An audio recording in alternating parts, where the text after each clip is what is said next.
Dear Papa Dudut, magandang araw po, ako si Georgette.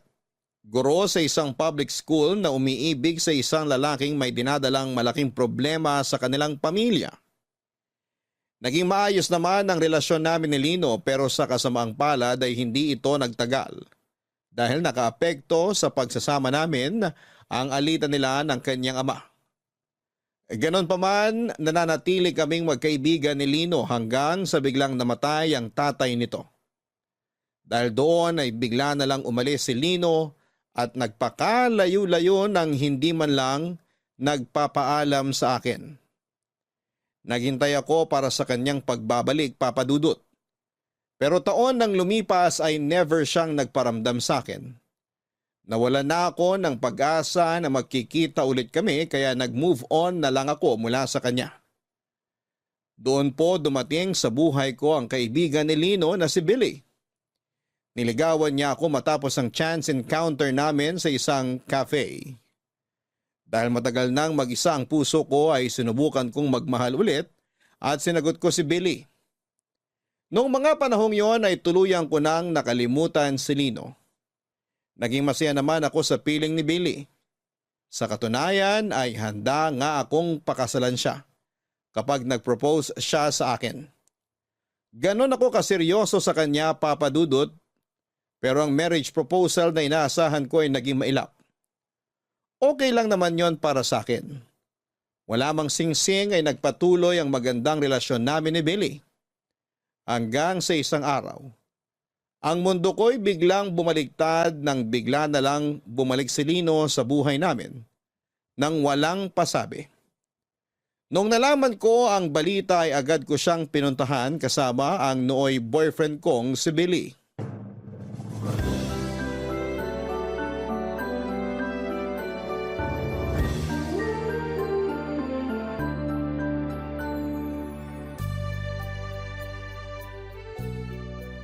Grabe, ang laki ng pinagbago mo, Lino. Oo nga, medyo nagkalaman ka.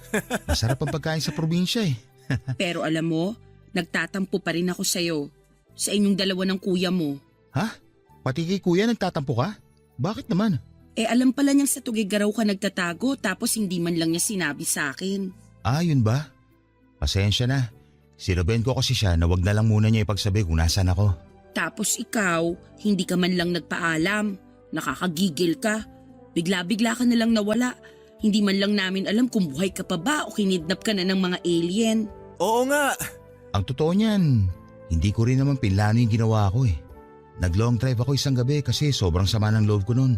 Tapos naisip ko, ba't kaya hindi na lang ako umalis? Baka sakaling mawala yung nararamdaman kong sakit. Pag uwi ko, kumuha ako ng damit.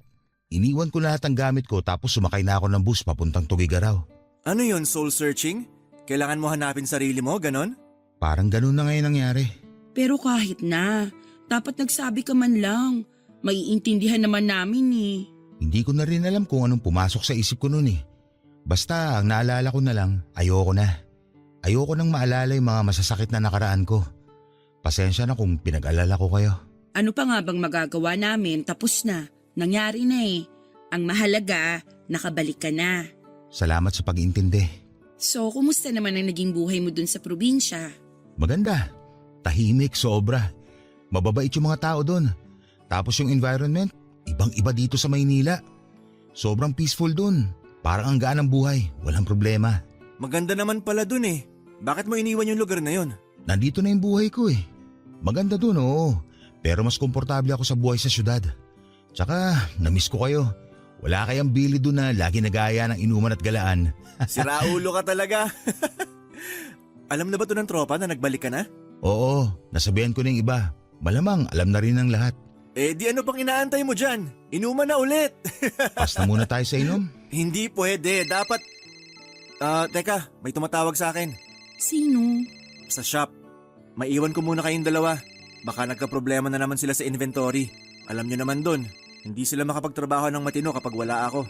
O sige, check mo muna sila doon. Lino, sa labas muna ako ha. Sige lang.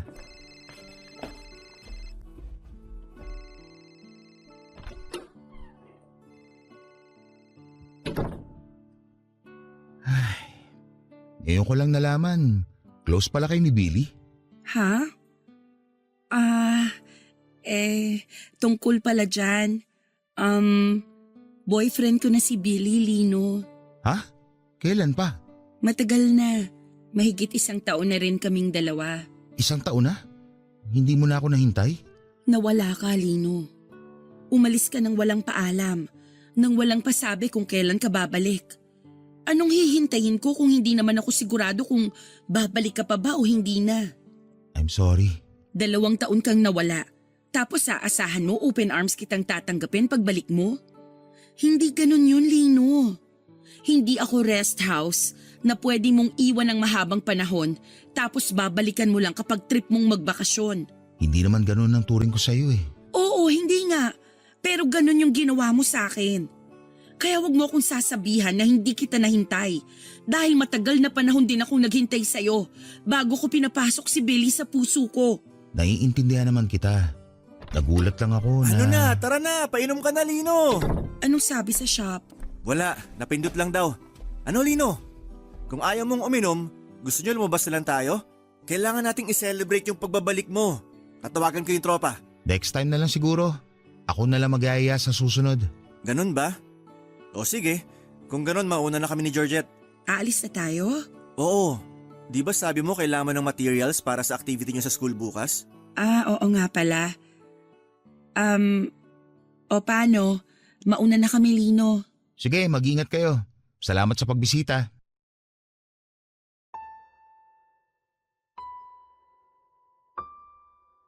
Papadudot, maayos naman ang naging pagtanggap ni Lino sa relasyon naming dalawa ni Billy. Pero kahit ganoon ay hindi niya ikinaila na medyo na-disappoint daw siya dahil hindi ko raw siya nahintay. Nangako kami sa isa't isa na maghihintayan kami pero binugo ko siya. Hindi naman siya nagalit sa ginawa ko dahil alam niyang may kasalanan din siya sa nangyari at totoo naman yon. Never siya nagparamdam o nag-update man lang sa buhay niya ng ilang taon at hindi rin naman pwedeng forever na lang akong maghintay para sa kanya. Masaya ako na naging maganda ang outcome sa ginawang paglayo ni Lino. Napakalaki ng ipinagbago nito. Sa totoo lang ay parang mas nag-glow up pa nga siya. Nadagdagan ang timbang nito. Naging maaliwalas ang mukha niya, naging masiyahin, mas open siya sa lahat. Ang kwento sa akin ni Lino ay marami siyang na-realize sa pagtira niya sa Tuguegarao. Doon ay natutunan niyang patawarin ang sarili niya. Ganon din ang mga taong nagkasala sa kanya. Mas lumawak ang pangunawa niya at napagtanto niyang marami pa siyang purpose sa buhay.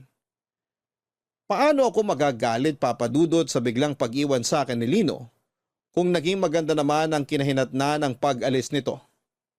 Kaya sa huli kinalimutan na lang namin ang mga nangyari sa nakaraan at katulad ni Lino ay sinubukan naming magsimula ulit. Ang problema kung ang lahat ay masaya dahil sa pagbabalik ni Lino, isang tao naman ang nagkaroon ng pangamba. Walang iba kundi ang boyfriend kong si Billy. At yun mismo ang inamin niya sa akin, Papadudot. Georgette, sandali. Ipagbubukas kita ng sasakyan. Ay wow, ang sweet naman. Anong nakain mo ngayon, ha? Dati naman na akong sweet ah. I mean, mas extra sweet ka ngayon. Ayaw mo nun? Pumasok ka na. Salamat.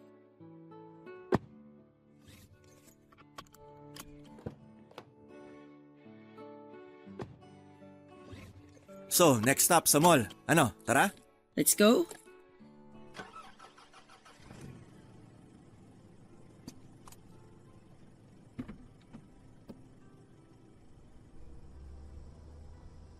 So, kumusta ka naman? Okay naman ako. Bakit mo natanong? Wala naman. Gusto ko lang malaman kung anong nararamdaman mo ngayong nagbalik na si Lino. Masaya. Kasi at least alam nating okay na siya ngayon. Bakit ikaw? Hindi ka ba masaya para sa kanya? Masaya rin ako na nagbalik na siya. Pero Walang pero, masaya talaga ako. parang may something na ayaw mong sabihin eh. Ano yon? Sabihin mo na. Iniisip ko lang kung bakit siya bumalik. Kung maganda na pala yung buhay niya sa probinsya, bakit pa siya bumalik dito? Hindi ba nasagot na niya yan?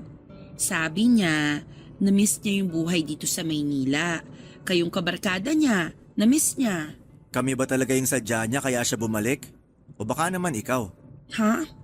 Bakit naman ako magiging sadya ni Lino? Alam naman natin pareho na may nakaraan kayong dalawa. Hindi natin maikakaila yun. O tapos, yung nangyari sa amin, tapos na yon. Katulad nga ng sinabi mo, nakaraan na yon. Hindi ko alam kung bakit issue yun sa'yo ngayon. Hindi naman siya issue sa akin. Napapaisip lang ako kung isa ka ba sa rason kaya niya iniwan yung buhay niya sa probinsya at bumalik siya rito. Hindi ko alam. Pero kung sakali mang isa ako sa mga rason kung bakit siya bumalik, may problema ba dun? Para sa akin meron. Ano? Ano namang magiging problema dun? Kasi baka ibig sabihin nun may inaasahan pa siya sa'yo. Gusto ka pa niyang balikan, ganon. Billy, hindi na mangyayari yun. Nasabi ko na kay Lino na ikaw na ang boyfriend ko ngayon. Malinaw na sa kanya na wala na siyang babalikan. Kung sakali bang hindi naging tayo, may chance ba na maging kayo ulit ngayong nagbalik na siya? Yung mga tanong mo, mga tanungan ng taong overthinker eh. Kailan ka pa naging overthinker? Simula nung na-realize ko na malaki ang chance na may kaagaw na pala ako sa'yo. Alam mo, Billy, hindi mo na kailangan mag-overthink. Kasi wala na mga agaw sa akin. Kung ano mang namagitan sa amin ni Lino noon, tapos na yon. Sigurado ka ba? Oo naman. Natatakot lang naman ako na baka biglang bumalik yung feelings niyo sa isa't isa eh. Hindi na mangyayari yon kasi ikaw na yung mahal ko. Ikaw ang boyfriend ko. Salamat sa assurance. Huwag mo nang isipin yung mga bagay na yan kasi tinatakot mo lang sarili mo. Alam mo kung anong magandang gawin natin bago tayo bumili ng materials? Daan muna tayo sa resto. Kumain tayo ng dinner. Kasi kanina pa ako gutom eh. Mabuti pa nga. May alam akong masarap na resto malapit sa mall na pupuntahan natin. Go! Tara! Sa mga sumunod na linggo ay walang ibang ginawa si Lino kundi ang balikan ng mga kaibigan at kamag-anak na bigla na lang niyang iniwan. Lahat sila in-update niya tungkol sa buhay niya at humingi na rin ng pangunawa sa biglang pagkawala niya.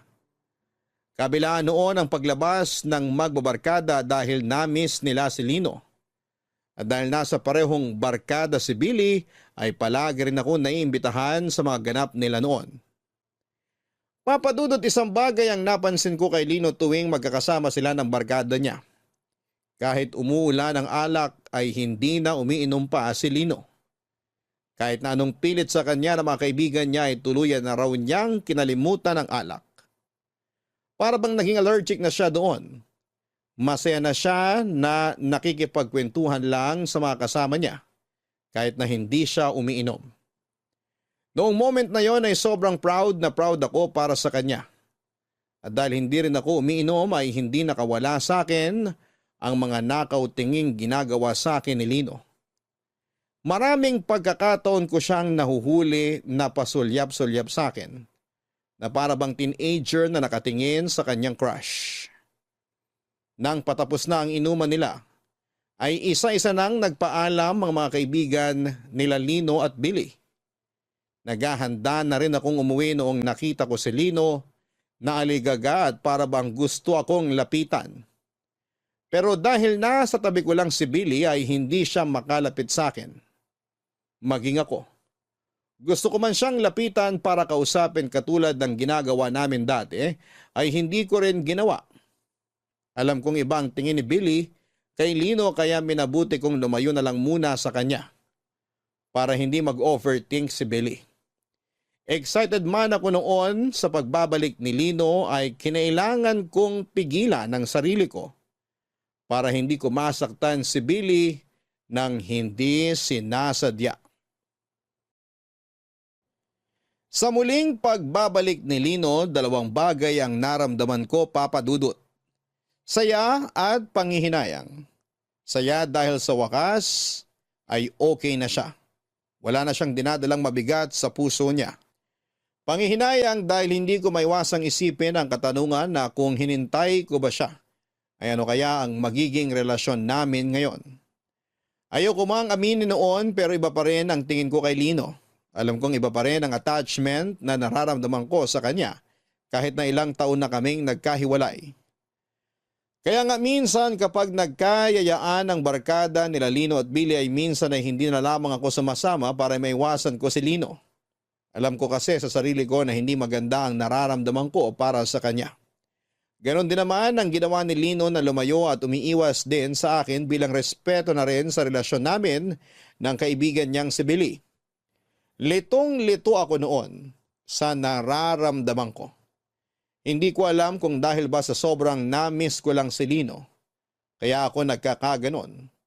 O baka naman hindi pa talaga ako tuluyang nakaka-move on mula sa kanya. Masaya naman ako that time sa piling ni Billy. Masaya ako at kontento na ako sa relasyon naming dalawa.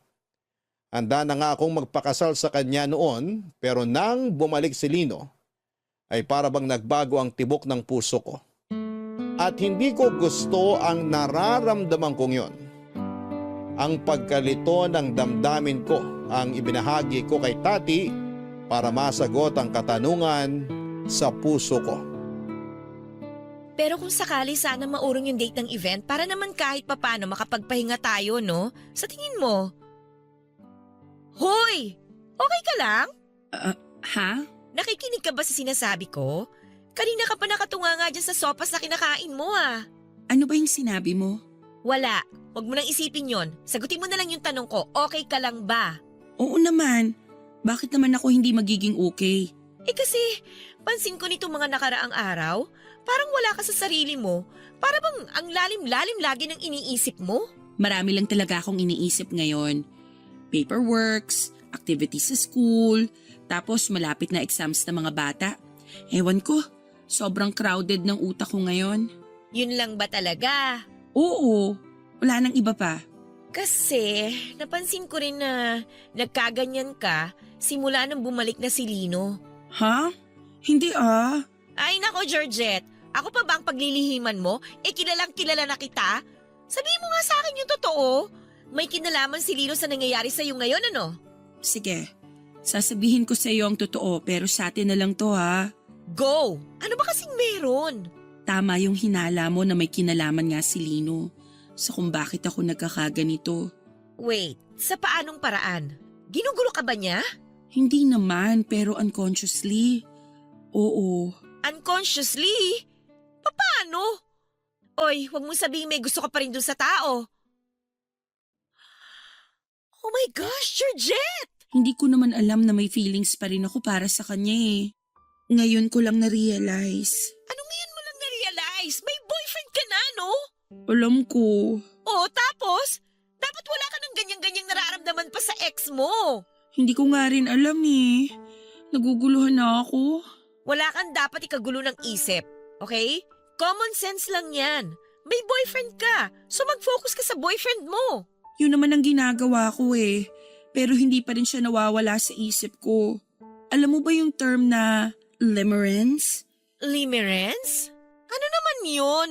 Yung obsessive infatuation na nararamdaman mo sa isang tao. Yung bigla-bigla ka nalang nagkakaroon ng desire na makasama siya. Namimiss mo siya, gusto mo siyang kasama, obsessed na obsessed ka sa taong yun kahit wala naman siyang ginagawa. Limerence daw ang tawag doon eh. At talagang nag-research ka pa para lang panindigan yung nararamdaman mo, ha? Hindi ko nga alam kung ba't ako nagkakaganito eh. Kaya hinahanap ko yung sagot. O so kung limerence man yan, anong mangyayari ngayon? Hihiwalayan mo na si Billy? Siyempre hindi. Hindi ganun yun. Siguro ganito lang yung nararamdaman ko kay Lino kasi bigla siyang dumating pagkatapos ng mahabang panahon. Ay nako, Georgette. Tigilan mo na yung ginagawa mong pagdadahilan, okay? Tapos na kayo ni Lino. Si Billy na ang boyfriend mo. Kaya si Billy ang bigyan mo ng atensyon at wag si Lino. Baka mamaya niyan, makagawa ka pa dyan ng kasalanan na hindi mo gugustuhin. Hindi naman ako haabot sa ganun. Oo nga, pero yung isip at damdamin mo. Gumagawa na ng kasalanan, oh. Parang cheating na rin yan eh. May boyfriend ka, di ba? Pero ibang lalaki yung iniisip mo. Grabe ka naman. Ikaw ang grabe. Nahawa mo ako ng sakit mo, no? May ubot-supon na rin ako ngayon. Sorry na. Hindi ko naman gusto magkasakit. Sino bang gustong mapaos? Mukhang magaling ka naman na eh. Hindi pa ako magaling. Kailangan ko pang ipahinga to ng maigi. Speaking of pahinga, alam mo ikaw ang magpahinga dyan sa ginagawa mo. Tumigil ka na bago pa malaman ni Billy yan. Kawawa naman yung tao. Hindi ko mawari kung ano na nga ba ang nangyayari sa akin noon. Pilit kong inaalis si Lino sa isipan ko pero hindi siya mawala-wala sa utak ko. Kada oras, kahit habang nasa klase o kahit kumakain, ay bigla na lang siyang sumusulpot sa isip ko. At tuwing naaalala ko siya ay bigla akong nakakaramdam ng excitement. Bago matulog, pagkagising sa umaga habang naglalakad ay bigla ko na lang siyang naaalala ng walang dahilan. Nakukonsensya na nga ako noon dahil kahit kasama ko si Billy ay si Lino pa rin ang nasa isip ko. Pakiramdam ko noon ay nag-cheat ako sa boyfriend ko dahil ibang tao ang tumatakbo sa isipan ko. Hindi ko alam kung bakit dahil noong mga panahong yon ay hindi naman na kami gaanong nagkikita ni Lino dahil nga iniiwasan na namin ang isa't isa. Naging abala ako sa mga school activity at nag-focus ako sa relasyon namin ni Billy. Sobrang busy din noon si Billy sa pagpapatayo ng sarili niyang business sa tulong ng kanyang kuya. Naisip ng magkapatid na ibenta na ang bahay ng kanilang mga magulang.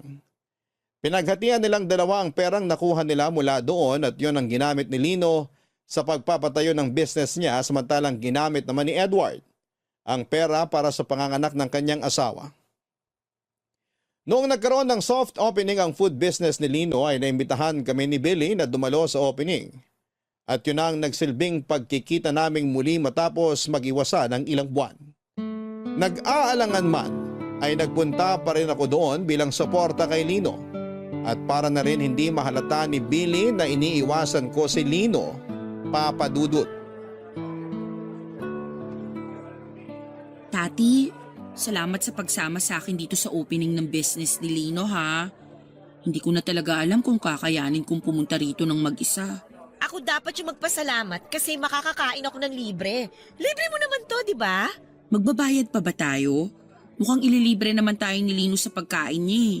Gaga, magbayad ka? Kaya nga inimbita tayo rito para suportahan yung business niya. Opening to, hindi food tasting, no? Ganun ba yun? Oo naman, ano ka ba? Ikaw talaga, kuripot mo rin eh, no? Teka, bakit pala nandito tayo sa sulok?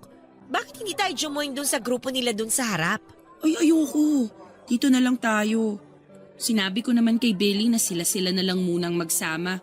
Total sila naman yung barkada ni Lino. At saka idinahilan kita na wala kang kasama kaya nandito tayo ngayon sa may dulong table. Nirason mo pa talaga ako, ha? Ang galing! Galing. Bakit? Tinataguan mo ba si Lino? Eh di ba sabi mo iwasan ko siya? Yun ang ginagawa ko ngayon. Iniiwasan siya. Kung gusto mo talaga siyang iwasan, pwede namang huwag ka na lang pumunta eh. Sabihin mo masama yung pakiramdam mo. Eh di parehong nagduda si Lino tsaka si Billy. Okay na yung ganito, hindi masyadong obvious. Ikaw talaga? Gumagawa ka ng sarili mo ikakapahamak eh. Hindi ko naman ginusto tong nararamdaman ko eh. Sige nga, sabihin mo sa akin, paano mo uutusan yung feelings mo na wag nang makaramdam para sa isang tao? Bigyan mo ng maayos na logic. Sabihan mo yung utak mo na mali ang ginagawa mo. Sa tingin mo hindi ko ginagawa yan? Araw-araw kong nire-remind ang sarili ko na mali tong ginagawa ko, na lagi kong iniisip si Lino kahit hindi naman na dapat. Alam ko na kung ano yung problema. Hindi ikaw eh. Hindi ang isip mo. Hindi ang puso mo. Eh ano? Eh di ba bigla siyang nawala nung nagpaplano kayong magkabalikan sana kung sakali mang maayos nyo na yung sarili-sarili nyong problema? Yun yung bago namatay yung tatay ni Lino. Kaso hindi natuloy kasi nga bigla siyang nag-far away. Oo. O tapos ngayon, bumalik siya na parang walang nangyari. Oo nga, alam ko na yung mga yan. So ano yung dahilan kung bakit ako nagkakaganito? Kasi wala kayong closure. Kumbaga sa libro, bukas pa yung storya niyong dalawa. Hindi pa natatapos, wala pang ending. Hindi pa naisasara yung libro ninyong dalawa. Parang open ending yung kwento namin, ganon? Tumpak! At dahil Dahil open ending ang story niyong dalawa, kung ano-ano ngayon ang tumatakbo dyan sa isip mo. Kaya hindi mo maalis-alis si Lino dyan sa utak mo. Mukhang tama ka nga. Baka ganun nga yung nangyayari sa akin ngayon. Mukhang kailangan ko nga talaga ng closure. Oh, ano pang hinihintay mo? Nandyan na si Lino, oh. Kausapin mo na para magkaroon kayo ng closure. Sandali lang. Hindi ko pa alam kung anong sasabihin ko. Wala ka namang ibang sasabihin, kundi tapusin yung ugnayan yung dalawa eh. Sabihin mo sa kanya na isasara mo na yung storya nyo, na wala ng sequel, wala ng part 2, ending na talaga. Sige, gagawin ko yung sinabi mo. Pero kailangan ko munang mag-ipon ng tapang. Kailangan ko munang ayusin tong pag-iisip ko bago kami mag-usap. Ay naku, bala ka nga. Ang maganda niyan, para mas malinawan yung utak mo, kailangan na nating kumain. Nasaan na ba yung order natin? Gusto ko na matikman yung pansit ni Lino eh. Teka nga, follow up ko lang ha. Mabuti pa nga. Gutom na rin ako eh.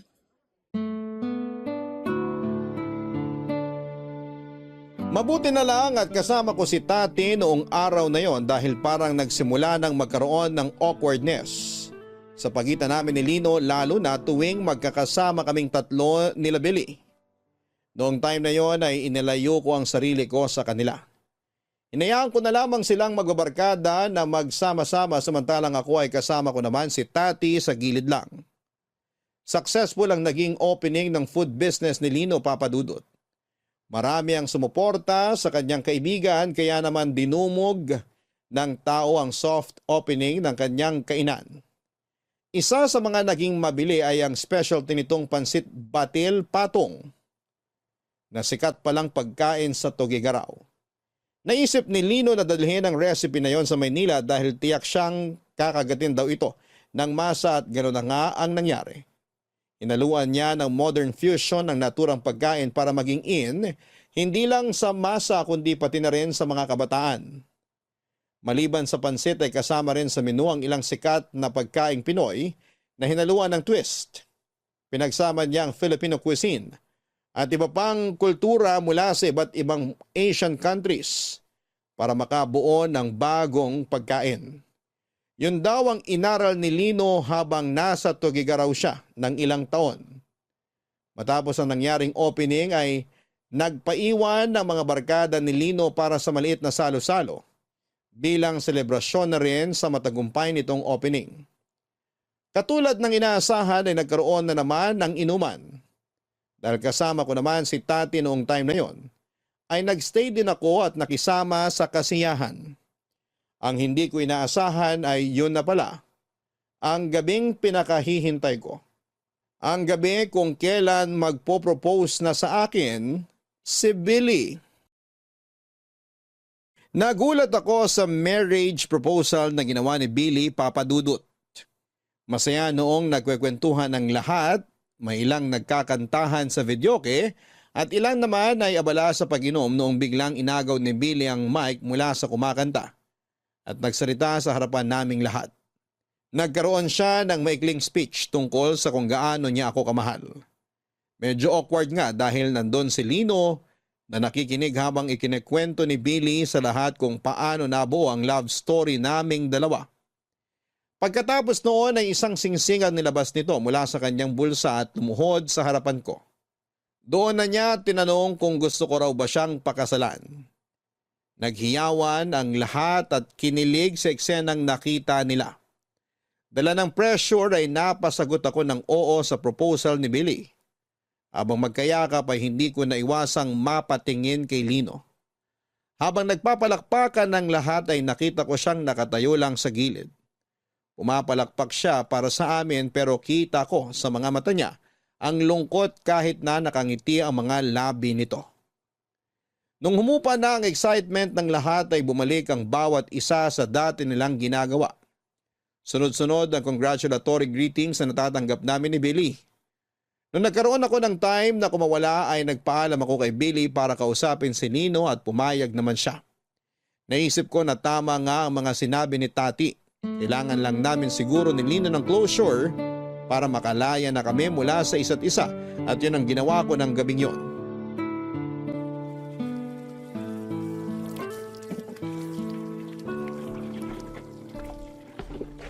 Lino, busy ka ba? Oh, ikaw pala. Hindi naman ako busy. Tinatapos ko lang itong mga nagamit na pinggan para wala na hugasin bukas. Bakit? Pwede ba tayong mag-usap? Oo naman. Anong meron? Hindi ko alam kung dapat pa ba natin tong ungkatin pero gusto ko sanang pag-usapan natin yung nangyari sa atin noon. Anong ibig mo sabihin? Yung past natin. May dapat pa ba tayong pag-usapan tungkol doon? Ang awkward naman nito. Sige, wag na lang. Georgette, sandali. Makikinig ako. Ano yung gusto mong pag-usapan natin? Yung nangyari sa atin noon. May mga pinagsisisihan ka ba sa nangyari? Sa naging takbo ng relasyon natin? Kung gusto mong malaman kung may pinagsisisihan ba ako sa naging takbo ng relasyon natin, ang sagot ko oo. Marami. Marami akong pinagsisisihan sa mga ginawa ko na kung mababalik ko lang yung nakaraan, marami akong babaguhin. Marami akong gustong gawin. Nagsisisi ka saan? Saang parte? Kasi kung ako ang tatanungin mo, wala akong pinagsisisihan sa relasyon natin. Naging masaya ako na nakilala at naging boyfriend kita noon. Nakakalungkot na kinailangan kitang hiwalayan. Pero kailangan kong gawin yon para rin sa sarili ko. Hindi ko rin pinagsisisihan yung ginawa kong yon, Lino. Salamat na ganun ang tingin mo sa relasyon natin. Masaya, hindi malilimutan. Sa akin kasi, yung parting yun ng buhay ko ang isa sa mga pinakamahirap. Sobrang lugmok ako nun sa puntong nasayang kita. Sinayang kita. Hinayaan kitang umalis. Hindi man lang kita ipinaglaban kahit na alam ko sa sarili ko kung gaano kita kamahal. Kung ganun, bakit ka umalis? Bakit hindi ka nagsabi sa akin? Noong mga panahong nasa Tugigaraw ka ba? Ni isang beses? Naalala mo man lang ba ako? Araw-araw. Hindi mo alam kung gaano ang paghihirap na tiniis ko na ginawa ko para pigilan ang sarili ko na kontakin ka. Walang araw na hindi ka pumasok sa isip ko. Ang problema lang, hindi dumapo sa isip ko na habang nagtatago ako at inaayos ang buhay ko, naiwan kitang naghihintay, umaasa na mag-isa. Nung nalaman mong kami na ni Billy, anong unang pumasok sa isip mo? Nangyari na yung kinatatakutan ko na nawala na yung pagmamahal mo para sa akin, na masyado na akong huli. I'm sorry kung hindi ko na panindigan yung pangako ko sa'yo na hihintayin kita. Hindi mo kailangan panindigan yon dahil hindi mo na maresponsibilidad na hintayin magbago ko. Isa sa mga natutunan ko sa relasyon natin yung hindi ko dapat binibigyan ng alalahanin yung tao minamahal ko. Kaya humihingi rin ako ng tawad sa mga responsibilidad na ibinigay ko na kung tutuusin, hindi mo naman dapat trabaho. Wala na sa akin yon. Ako naman yung nagkusa Pero sa huli, hindi ko rin naman napanindigan. Pero kalimutan na natin yon. Alam mo kung anong maganda sa sitwasyon natin ngayon? Ano? Kung ano man yung nangyari sa atin noon, tapos na yon. Pwede na natin siyang kalimutan at hayaan na lang sa nakaraan. Ang mahalaga, marami tayong natutunan sa nangyari. Ngayon, pwede na tayong magsimula ulit sa kanya-kanya nating buhay. Tama ka naman. At mukhang gano'n naman yata ang ginagawa natin ngayon, hindi ba? Oo nga, ganun nga. Anyway, congratulations pala sa business mo. Successful ang first day. Masaya ako para sa'yo, Lino. Salamat. Masaya rin ako para sa inyo ni Billy. Umasa kang susuportahan kong pagsasama niyong dalawa. Maraming salamat. Georgette, Lino, nandito lang pala kayo Kung saan-saan ko kayo hinahanap. Ano, tara na? Aalis na ba kayo? Oo, nauna na rin yung iba. Mga lasing na Ikaw, kaya mo bang magmaneho? Oo naman. Kanina pa naman ako tumigil sa pag-inom Kaya nakapagpahinga na ako. Nawala na yung amats ko. O sige, tara na. Lino, maraming salamat sa pag-invite. Walang anuman. Mag-ingat kayo pa uwi ha. Salamat, mauna na kami.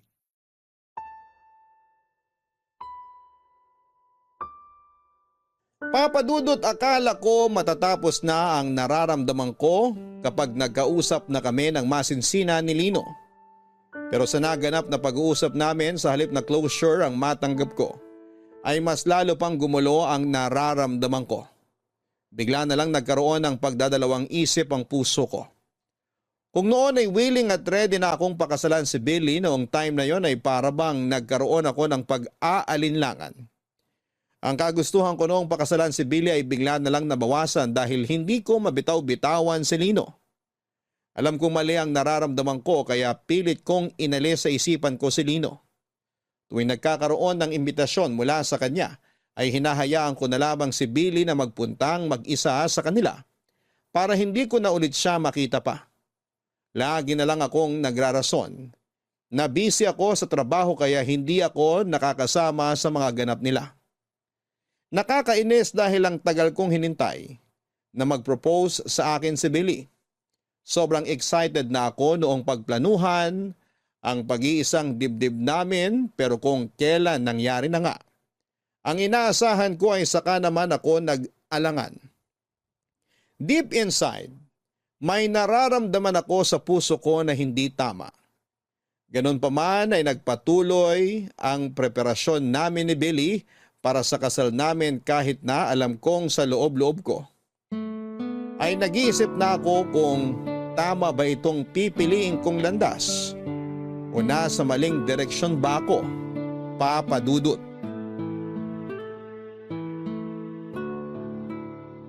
Oh, tingnan mo to. Parang maganda to. Modern rustic wedding. Pero panigurado magastos to. Vintage kaya? O normal wedding na lang? Ano nga ulit yung sabi mo nun? Di ba gusto mo ng garden wedding ba yun o beach wedding? Kasi yung panahon kasi natin ngayon, mahirap tiyempuhin eh. Kaya hindi rin advisable na mag-outdoor wedding. Ano sa tingin mo? Aha, mahirap nga. Ano ba? Ano pa bang suggestion mo? Georgette, okay ka lang ba? Ha? Parang wala ka namang kalatoy-latoy ngayong araw. Masama ba pakiramdam mo? Ay hindi, hindi okay lang ako. Maayos naman pakiramdam ko. Eh bakit parang wala ka namang interest dito sa pinag-uusapan natin? Bumili pa nga ako ng wedding magazine kasi akala ko magugustuhan mo to. Pero parang nasa ibang dimension naman yung isip mo. Sorry, puyat kasi ako kaya hindi pa nagfa-function ng maayos tong utak ko. Gusto mo ba ng kape? Mag-order ako. Hindi na, salamat. Nagkape na ako sa bahay kanina. Dati-rati kapag kasal ang pinag-uusapan, sobrang excited mo. Bakit ngayon di ko na maramdaman yung excitement mula sa'yo? Marami lang talagang tumatakbo sa isip ko ngayon. Pasensya ka na ha. Tulad ng, Basta, sabihin mo na. napaisip lang ako. Aware ka pala na matagal ko nang gustong magpakasal? Akala ko hindi mo lang magets yung ginagawa kong pagpapapansin noon. Oo naman. Lagi mo kayang binabanggit sa akin yung pagpapakasal. Hindi mo man sinasabi directly pero ramdam ko. Pero bakit ngayon ka lang nag-propose sa akin? Kung ganong alam mo na pala yung gusto ko. Siyempre hindi naman ganun kadaling magpakasal, Georgette. Kailangan ko pa rin pag-isipan yun ng maigi. Hindi basta-basta ginagawa yung desisyon na yun. Oo, naiintindihan ko naman na hindi ganon kadali ang magdesisyon. Pero bakit ngayon? Bakit biglang naisip mo na gusto mo na palang magpakasal ngayon? Anong dahilan? Anong meron ngayon na wala noon? Hindi ko alam na kailangan pala ng interview pagkatapos ng proposal. Marami kasi tayong bagay na kailangan i-consider bago magpakasal. Siyempre yung expenses, yung status natin kung kaya ba nating bumuo ng pamilya and whatnot. Tapos siyempre kailangan ding ready tayo mentally. Lahat ng yon and other factors, pinag-isipan ko muna bago ko nag-propose sa'yo. Para sa ganun, masasabi kong ready na talaga ako. I see. Bakit parang hindi ka satisfied sa sagot ko? Hindi ba yun yung inaasahan mong sagot? Wala bang kinalaman si Lino dito? Si Lino? Anong connect ni Lino sa kasal natin? Napaka-coincidental lang kasi na sa tagal ng panahong nagpaparamdam ako sa'yo na gusto ko nang magpakasal. Saka mo lang naisip na mag-propose kung kailan bumalik na si Lino. Hindi ba yun ang dahilan? Siyempre hindi. Bakit naman si Lino ang magiging dahilan kung bakit kita pakakasalan? Pakakasalan kita kasi mahal kita. Kung iniisip mo na si Lino nag-trigger kung bakit ako biglang nag-propose sa'yo, hindi siyang dahilan. Sorry, na-curious lang ako. Aaminin ko. Oo, na-threaten ako nung biglang bumalik si Lino. May past kayo eh. Natural lang naman siguro na makaramdam ako ng ganon. Lalo na't siya yung dahilan kung bakit natagalan ka rin na sagutin ako noon. Ngayong bumalik na siya, nagkaroon ako ng takot na baka may nararamdaman ka pa rin para sa kanya. Pero hindi yun ang dahilan ng naging proposal ko sa'yo. Nag-propose ako sa'yo dahil gusto kitang mapangasawa, Georgette. Huwag kang mag-alala. Wala na akong nararamdaman para kay Lino. Huwag mo na siyang ituring na threat dahil matagal nang tapos yung sa amin. Tsaka nag-yes ako, 'di ba? Ibig sabihin, ikaw ang gusto kong makasama. Ikaw ang gusto kong pakasalan. Ganun naman pala eh. Ano bang iniintay natin? Planuhin na natin tong kasal natin. Akin na nga yan. Patingin yung sinasabi mong rustic wedding kung maganda. Eto. Maganda siya. Simple pero elegante. Tingnan mo. Alam ko sa sarili ko na ang lahat ng lumabas mula sa bibig ko noong araw na yon ay pawang kasinungalingan lamang. May nararamdaman pa ako para kay Lino at yon ang totoo. Nasabi ko lang ang mga yon kay Billy dahil ayoko siyang masaktan. Pero ang totoo ay nahahati na ang puso ko para kay Billy at kay Lino. Gusto ko pa rin si Lino, Papa Dudut.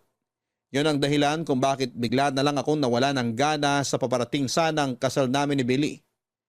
Yon ang dahilan kung bakit hindi ko maalis-alis si Lino sa isip ko.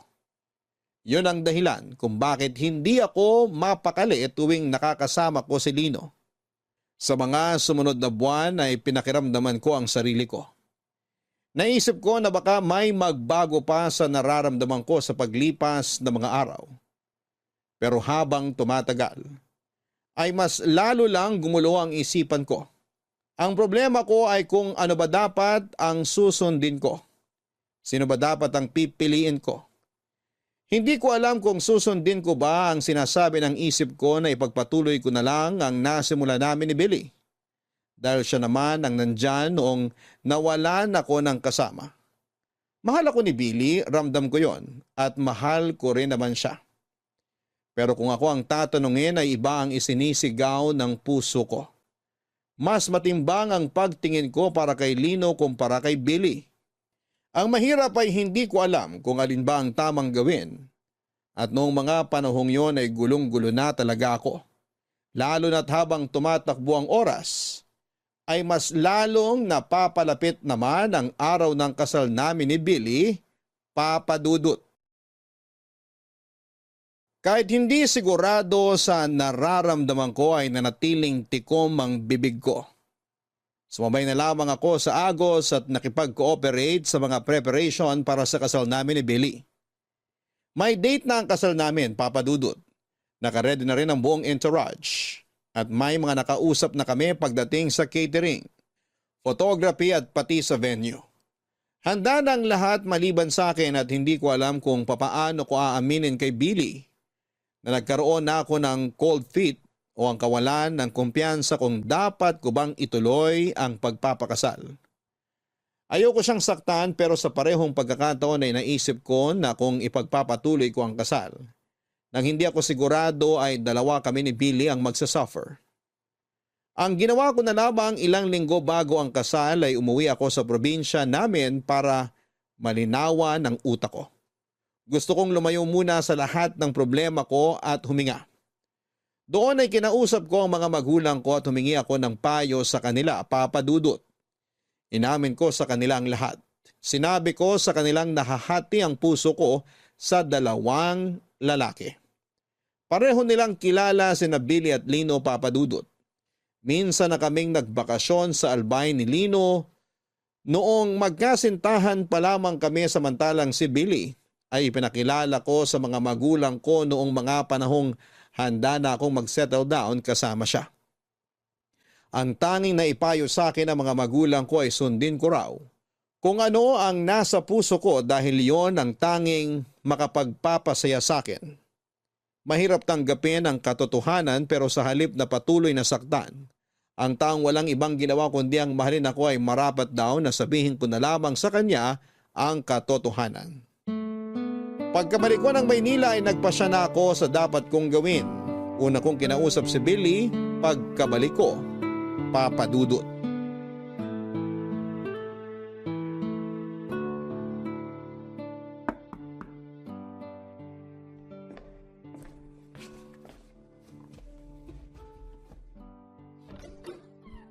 Oh, Georgette, nakauwi ka na pala? Kailan pa? Kahapon pa ako nakabalik. Kahapon pa? Bakit hindi mo man lang ako sinabihan?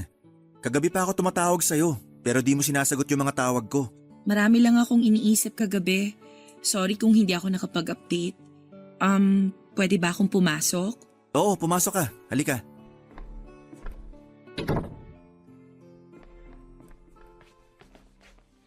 Upo ka muna rito. Salamat. Pasensya na sa kalat. Nasa kalagitnaan ako ng paglilinis eh. Nag-lunch ka na ba? Sakto, nagluluto ako ngayon. Huwag ka na mag-abala. Tapos na akong kumain. Ganun ba? O sige, drinks na lang. Billy, kailangan nating mag-usap. Okay. Tungkol saan? Nagpunta ako sa probinsya, hindi dahil may emergency si nanay. Umuwi ako sa amin para makapag-isip-isip. Isip-isip? Anong kailangan mong pag-isipan? Nitong mga nakaraang buwan, sobrang naguluhan yung isip ko. Hindi ko alam kung ano ba tong nararamdaman ko. Sobrang litong-lito na ako kaya umalis ako. Umuwi ako sa amin para malinawan ang isip ko. Georgette, hindi kita maintindihan. Hindi pa ako handang magpakasal, Billy. Ha? Bakit? Paanong hindi ka pa ready? Hindi ready saan? Gusto mo bang ilipat yung date ng kasal natin? Hindi yung date ng kasal ang problema. Ano? Ako. Ako yung problema. Billy, sorry pero ayoko nang magpakasal sa'yo. Bakit? Ano yung rason kung bakit ayaw mo nang ituloy yung kasal? Dahil ba to kay Lino? I'm so sorry. Sorry kung nagsinungaling ako sa'yo. Sorry kung pinaasa kita pero ang totoo, may nararamdaman pa rin ako para kay Lino. Akala ko mawawala din to kalaunan pero habang tumatagal, mas lalong lumalakas yung feelings ko para kay Lino eh. Hindi ko alam kung bakit pero yun yung totoong nararamdaman ko. Si Lino pa rin ang laman ng puso ko magpahanggang ngayon. Kung ganon, wala na talaga akong magagawa.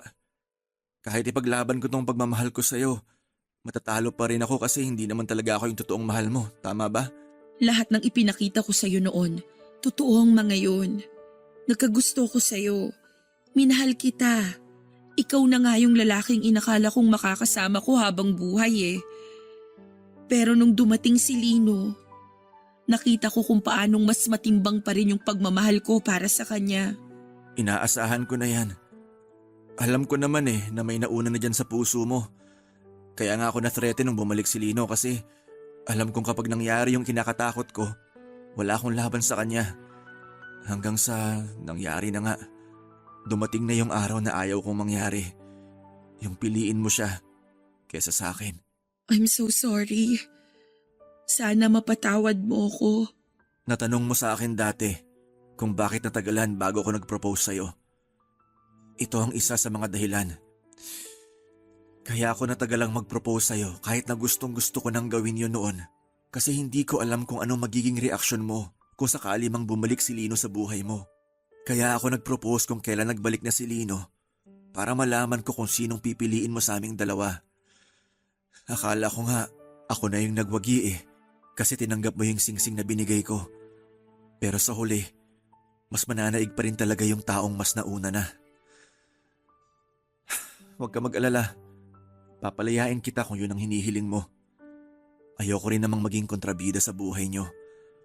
Masakit para sa akin pero mas masakit kung ako yung pipiliin mo kahit hindi naman ako yung totoong mahal mo. Kaya, Georgette, papalayain kita. Hindi dahil sumuko ako, kundi dahil mahal kita at gusto kong maging masaya ka. Hindi man dahil sa akin, pero at least masaya ka sa piling ng iba.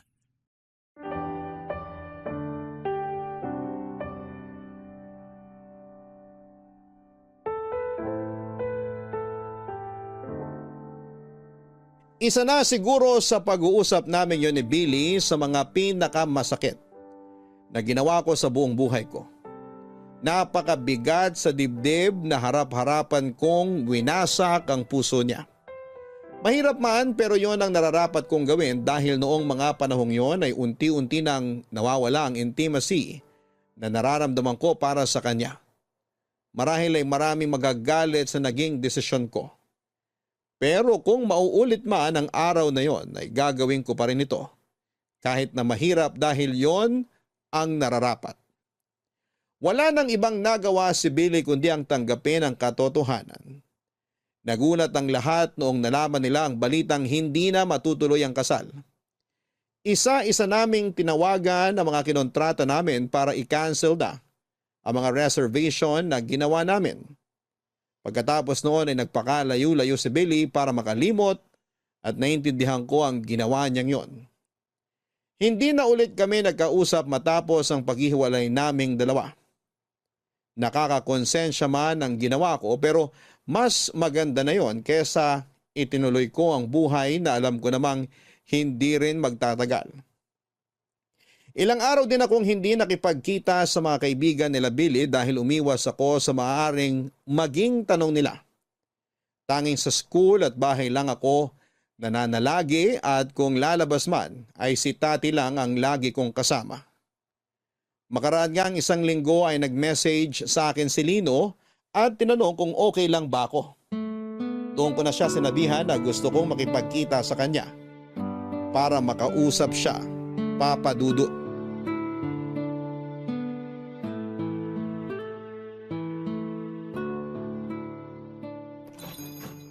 Good morning! Uy, Georgette, ang aga mo naman. Kabubukas pa lang namin ah. Maaga akong nagising. Gusto kong magpahangin kaya naisip kong dumaan na lang dito sa restaurant mo. Sakto, katatapos ko lang magluto ng breakfast. Sumabay ka na sa amin. Salamat! Kamusta ka na pala? Okay ka na ba? I mean, for sure mahirap yung nangyaring hiwalayan niyo ni Billy.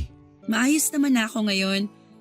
Mahirap para sa aming dalawa yung nangyari pero yun ang kailangan naming gawin para hindi na kami mas lalong mahirapan. Alam kong medyo maaga pa to para tanungin. Pero ano ba kasing nangyari? Pwede ko bang malaman yung dahilan kung bakit kayo naghiwalay? May nangyari ba? Hindi mo ba talaga alam kung bakit? Hindi. Nakausap ko si Billy pero wala siyang ibang sinabi sa akin.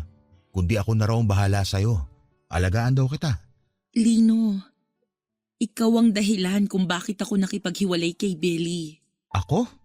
Hindi kita maintindihan.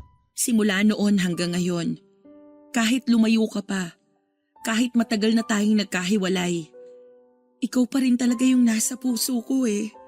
Ikaw pa rin yung gusto ko. Teka, akala ko ba tapos na tayo? Akala ko ba kailangan na natin kalimutan yung nangyari sa atin? Hindi ba sinabi mo na iwanan na lang natin sa nakaraan yun na magitan sa atin? Oo, alam ko.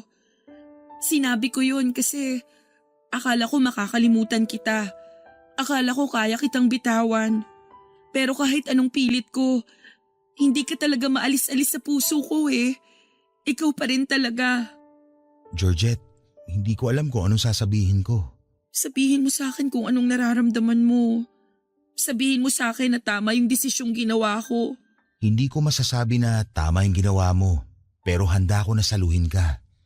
Handa ko na magsimula ulit kasama ka dahil yun din naman ang gusto kong mangyari. Kung ano man yung nararamdaman mo ngayon, ganun din ako, Georgette. Hanggang ngayon, ikaw pa rin ang gusto ko kahit na may iba ka nang minahal. Noong nalaman ko nga na may bago ka ng boyfriend, sobrang sakit nun para sa akin. Pero alam kong wala akong karapatang magreklamo dahil kasalanan ko rin naman eh.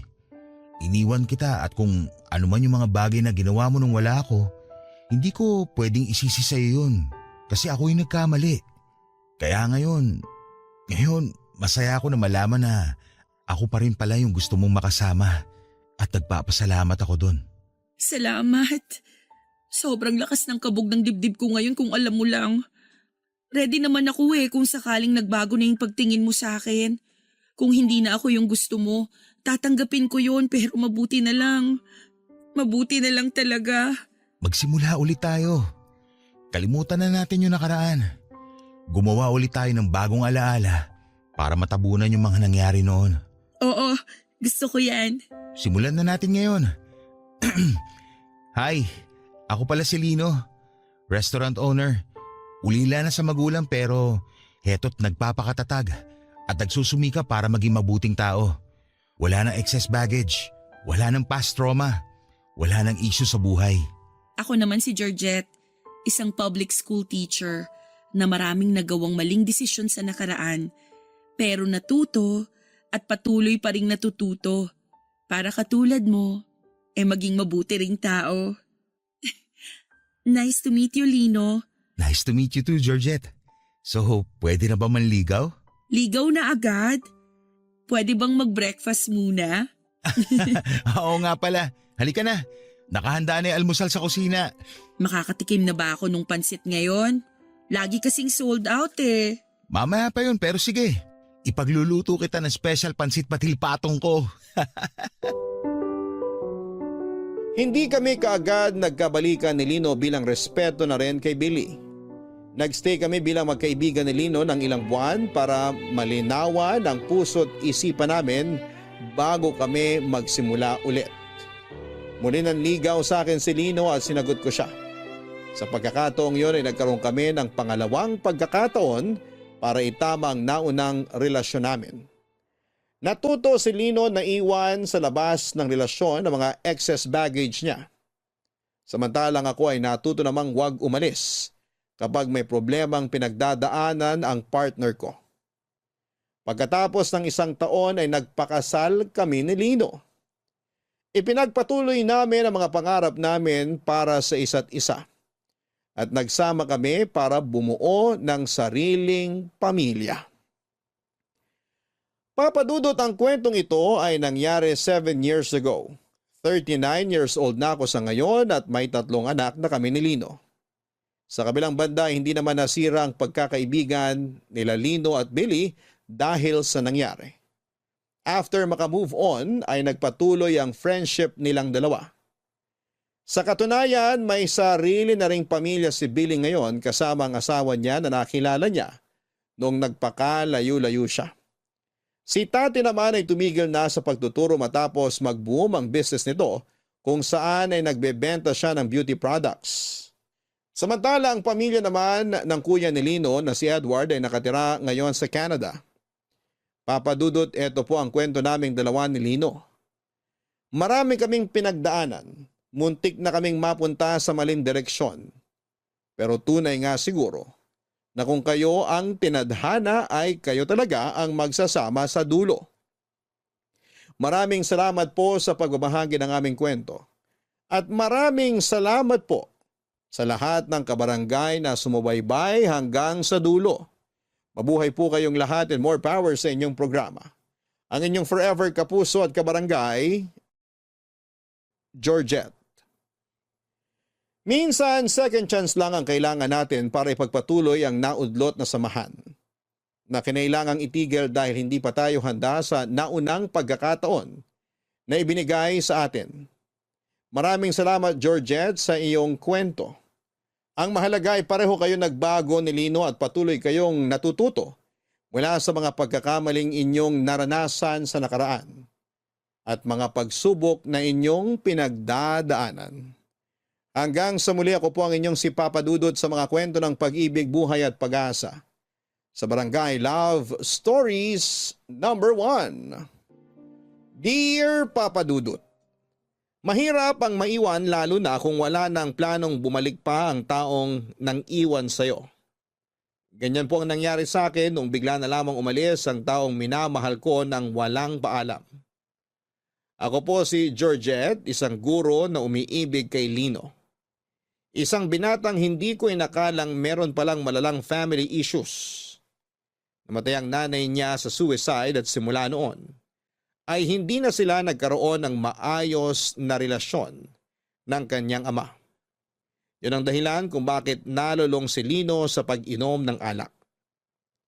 Ang problema niya sa pamilya na siyang nakaapekto sa kanyang pag-uugali ang naging dahilan kung bakit kami naghiwalay. Ganon pa man ay nananatili ang pagkakaibigan naming dalawa ni Lino. Tinulungan ko siya sa kanyang problema at nangako naman si Lino na ayusin na niya ang buhay niya para sa ganon ay makabalik na kami sa dati. Pero noong namatay ang tatay niya, na wala man lang nangyaring reconciliation, ay bigla na lang ding nawala na parang bula si Lino. Nung una ay nakala naming nag-out of town lamang siya dahil naisip namin na baka nagluluksa pa rin siya sa biglang pagkawala ng tatay niya. Pero linggo ang lumipas ay hindi pa siya bumabalik. Nagsimula kaming mag-alala para sa kanya. Nag-file kami ng report sa mga pulis at nag-post din kami sa Facebook para mahanap ang kinakaroonan niya. Pero ang lahat ng efforts namin yon ay walang kinalabasan dahil hindi rin namin nahanap si Lino. Puno man ang pag-aalala, ay wala na akong ibang nagawa noon, kundi ang mag-antay at umasa na lamang sa pagbabalik niya.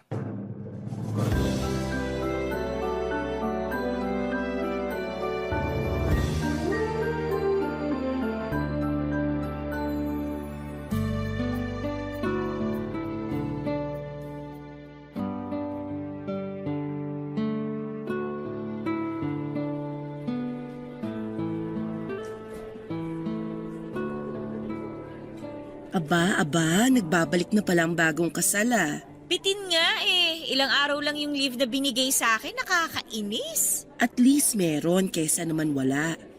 So kumusta naman ang buhay bagong kasal? Parang wala namang pinagbago. Nadagdagan lang ng singsing tong daliri ko. Yun lang. Sa bagay, matagal na nga pala kayong live-in ng mister mo kaya ganon. Pero syempre masaya kasi sa wakas, nakatali na kami sa isa't isa ng asawa ko. Congrats! Masaya ako para sa inyo. Salamat! Ikaw naman, kumusta ka na? Heto, maayos din naman ako kahit papano. Wala ka pa rin bang balita tungkol kay Lino? Wala pa nga eh. Hanggang ngayon naghihintay pa rin ako na sana kahit magparamdam man lang siya sa chat. Sabihan niya lang ako kung okay ba siya, kung nasa mabuti ba siyang kalagayan. Paano ka i-chat nun eh? Wala naman siyang social media, di ba? Alam naman niya yung cellphone number ko eh.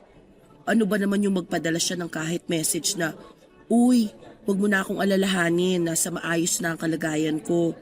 Buhay pa ako, regards na lang sa iba." Kahit ganun lang, hindi yung pinag-aalala niya kami. Wala eh. Baka gusto lang siguro ng tao na mapag-isa muna. Yung malayo sa mga taong magpapaalala sa kanya sa mga bagay na masakit pa hanggang ngayon. Alam mo naman, simulat sa pool, kahit ganun yung tatay niya, mahal na mahal niya yun. Kaya siguro nung namatayan siya ng ama, naisip niyang magpakalayo-layo muna. Gets ko naman yun at okay lang yun. Kung gusto niyang lumayo, kung gusto niyang mapag-isa, kung gusto niyang magtago para magluksa, wala namang kaso sa akin yun eh. Ang point ko lang naman, sana nagpaalaman lang siya sa akin o kahit sa kapatid niya. Wala na tayong magagawa. Nangyari na eh. Umalis na siya. Baka ayaw na muna niya siguro magpahanap sa ngayon. Siguro pwede. Pero paano kung hindi pala ganun yung nangyari? Paano kung may masama na palang nangyari sa kanya? Paano yung mga ginawa niya sa sarili niya? Baka mamaya bigla na lang natin mabalitaan sa TV na may bangkay na dyan sa tabi-tabi. Uy, ang morbid mo naman. Bakit ka naman ganyan mag-isip? Hindi naman siguro magagawa ni Lino yun. Nagawa niya ngang tumalon sa building nung bata siya after mamatay ng nanay niya eh. Ngayon pa kaya na namatay din yung paborito niyang magulang? Hindi yun magagawa ni Lino. Maniwala ka sa akin. Ikaw talaga kung ano yung mga pinag-iisip mo dyan. Pinapalala ng utak mo yung sitwasyon eh. Baka mamaya niyan, nandito ka't nag-aalala. Tapos yung tao, nagpapakasaya na pala kung nasaan man siya. Sana nga ganun na lang yung nangyari para kahit papano gumaan ang loob ko. Basta, balitaan mo na lang ako kung may update ka na sa kanya. O sige, kakonta ko naman yung kuya niya eh. Tara na, Lunis pa lang ngayon, may flag ceremony tayo. Ay oo nga, sandali lang, iche-check ko muna yung mga estudyante ko. Abangan na lang kita sa quadrangle ah. O sige, mamaya pala may itatanong ako tungkol sa LRN ng mga bata. Sige lang, tapusin muna natin yung flag ceremony, tapos pag-usapan natin yan. Sa mga sumunod na buwan ay nakipagtulungan ako sa kapatid ni Lino na si Edward para mahanap ito. Pinuntahan namin ang mga kaibigan at katrabaho nito sa pagbabaka sakaling kinontak sila ni Lino sa mga nagdaang araw pero sa kasamaang palad. Ni isa sa kanila ay wala ring alam kung nasaan si Lino noong mga panahong yon. Patuloy din noon ang pakikipag-ugnayan namin sa mga otoridad para mahanap si Lino. Pero maging sila ay hirap makahanap ng lead. Kahit unreachable ay lagi ko siyang tinatawagan sa number niya. Halos araw-araw rin akong nagpo-post noon ng picture ni Lino sa Facebook.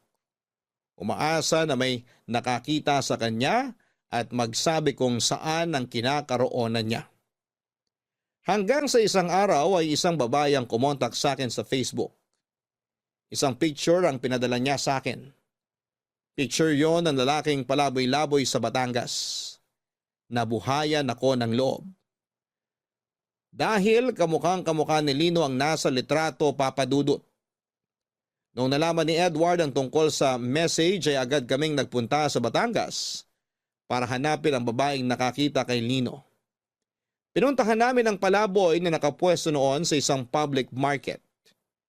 Pero noong nakita na namin ito ng personal ay hindi siya si Lino. Bagkos ay kahawig lamang niya ito. Dumaan pa ang mga buwan ay unti-unti na kami noong nawawala ng pag-asa na mahanap pa si Lino. Ang last resort lang na tanging naisip ni Edward ay ang magpunta sa Tuguegarao na siyang probinsya ng kanilang ina para doon i-check si Lino, Papa Dudut. Ano palang sadya mo? Bakit ka na pa rito? Galing ako sa bahay nila tati. Since malapit ka lang naman, naisip kong dumaan. Bakit parang paus ka pa rin hanggang ngayon? Ang tagal na niya na. Oo nga eh. Medyo kinakabahan nga ako sa totoo lang. Kaya pina-check up ko na. Ano raw ang sabi? Sa stress daw. Kaya ang bilis bumagsak ng immune system ko.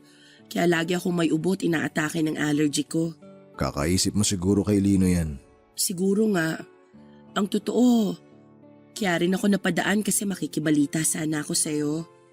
Ay, wala pa siyang paramdam eh. Cannot be reached pa rin yung phone niya. Ganun ba? Mag-aapat na buwan na siyang nawawala. Hindi ka ba nag-aalala? Siyempre nag-aalala ako para sa kapatid ko. Pero anong magagawa ng pag-aalala natin? Wala naman tayong lead.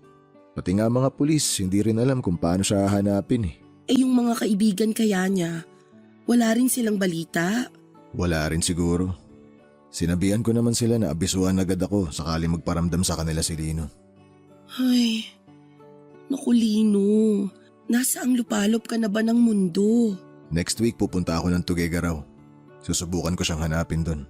Hindi ba sabi ng mga kamag-anak ninyo na nandun, wala naman dun si Lino? Oo, yun ang sabi nila. Pero malay natin, baka hindi lang din nagpapakita si Lino sa kanila. Kaya hindi sila aware na nandun pala siya. Oo nga no. Yun na lang kasi yung naiisip kong lugar na pwedeng puntahan ni Lino eh. Paano kung wala talaga siya dun? Kung wala siya dun, hindi ko na alam. Baka siguro tanggapin ko na lang na ayaw na talaga niya magpakita sa atin. Ano ba kasing pumasok sa isip ng taong yun? Bakit bigla siyang nag-alsa balutan? Nakakainis? Masyado niya sigurong dinamdam yung pagkawala ni Papa. Ganun yun eh. Masyado siyang sensitive. Sa aming dalawa siya yung pinaka-emosyonal. Pareho sila ni Mama. Mas nananaig yung damdamin kesa sa pag-iisip. Napansin ko nga kung gaano katigas yung puso ng papa niyo pagdating sa kanya. Ganon naman kalambot ang puso ni Lino. Ang problema kasi niya, madali siyang mapanghinaan ng loob. Yung tipong kahit hindi naman siya yung kaaway pero kapag may mahal siya sa buhay na nag-aaway, maging siya nasasaktan. Kaya nga naiintindihan ko yung ginawa niya noon eh. Nagawa niya lang na magsumbong sa mama namin kasi nasasaktan siya na naglolo ko pala si Papa. Pero nakwento niya sa akin na nagalit ka rin sa kanya noon. Oo, may time na sinisi ko siya. Bata pa ako noon eh. Hindi pa ako ganun ka-mature mag-isip. Nawalan din ako ng ina eh kaya naganap ako ng masisisi. Si Lino yung sinisi ni Papa kaya si Lino na rin yung sinisi ko. Hindi ko ma-imagine kung anong nararamdaman ni Lino noong mga panahong yon. Nawala na siya ng nanay, galit pa sa kanya yung tatay at kapatid niya. Isa yon sa mga pinagsisisihan ko. Kaya siguro naging ganun siya kasi nawalan siya ng kakampi. Yung kaisa-isang kapatid niya na dapat matatakbuhan niya, nagalit din sa kanya. Pero bumawi ka naman eh. Nakita ko naman na hanggang ngayon, isa ka sa mga hinahangaan ng kapatid mo. Nakabawi nga ako pero huli na.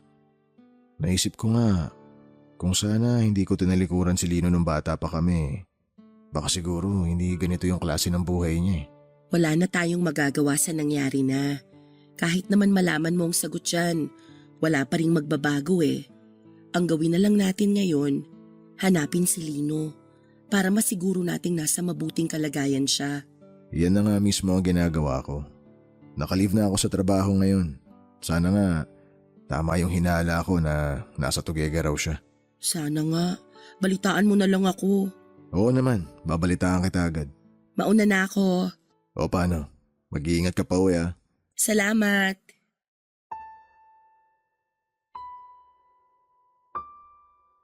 Sa pagbisita ni Edward sa probinsya ng kanilang ina ay umasa ako na sana'y nandun na si Lino para sa ganoon ay mapanatag na ang loob ng lahat.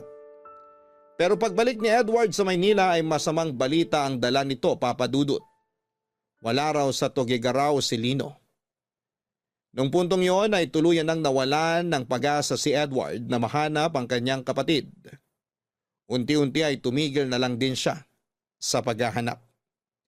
Ang sabi ni Edward ay hahayaan na lang daw niya si Lino sa kung anuman ang plano niya sa sarili niya. Kung ayaw niyang magpakita ay irespeto na lamang daw niya yon. Malaki naman daw ang tiwala niya sa kapatid niya na hindi niya ipapahamak ang kanyang sarili. Umaasa siya na kapag okay na ang lahat ay babalik din ito. Hindi ko alam kung bakit gano'n na lamang kadali para sa kuya ni Lino na tanggapin ang lahat samantalang ako ay araw-araw na nag-aalala para sa kapatid niya. Kung si Edward ay nag-give up kaagad, ako naman ay hindi sumuko sa paghahanap kay Lino. Lagi ako nag-check ng phone at update sa Facebook sa pagbabaka sakaling may balita na tungkol sa kanya. Naisip ko na kailangan lang siguro niya ng oras para hanapin ang sarili niya. Hinintay ko siya pero ang paghihintay na yon ay hindi ko inaasahang mauuwi lang pala sa wala, Papa Dudut. Mabilis na dumaan ng ilang buwan, walang Lino na nagparamdam. Walang Lino na bumalik. Maging ang mga otoridad ay tumigil na rin sa paghahanap sa kanya. Para bang ang lahat ng tao sa paligid ay sinukuha na si Lino. At ako na lang noon ang nananatiling concern kung nasa maayos na kalagayan pa ba siya. Pero katulad ng iba ay wala na rin akong ibang maisip pa na pwedeng gawin kung hindi ang maghintay. Maghintay na magparamdam siya sa akin. Maghintay na mag-message sa akin sa Facebook at sabihing nakita nila si Lino. Maghintay sa kanyang pagbabalik. Gabi-gabi ay binabalikan ko ang mga naging pag-uusap namin sa chat. Nagbabaka sakali ako na baka may napag-usapan kaming lugar doon na magsilbing clue kung nasaan siya noong time na yon, Papa Dudut. Mabilis na natabunan ng issue ng pagkawala ni Lino hanggang sa unti-unti na lamang na mag-move on ang mga tao mula sa kanya. Masakit para sa akin na ganon na lamang siya kinalimutan ng mga taong malalapit sa kanya. Pero naiintindihan ko rin naman sila dahil alam kong bawat isa sa amin ay may sariling buhay na kailangang ipagpatuloy. Sa totoo lang ay medyo nagtatampo nga ako noon kay Lino dahil hindi man lang niya naisip na magpaalam. Pakiramdam ko ay parang wala lang ako sa kanya. Hindi niya naisip na maaari akong mag-alala kapag bigla na lamang siyang nawala. Parang binaliwala na lamang niya ako pati na rin ang mga pinagsamahan naming dalawa. Hanggang sa dumating ang araw na maging ako ay tinanggap na lamang din na hindi na babalik si Lino.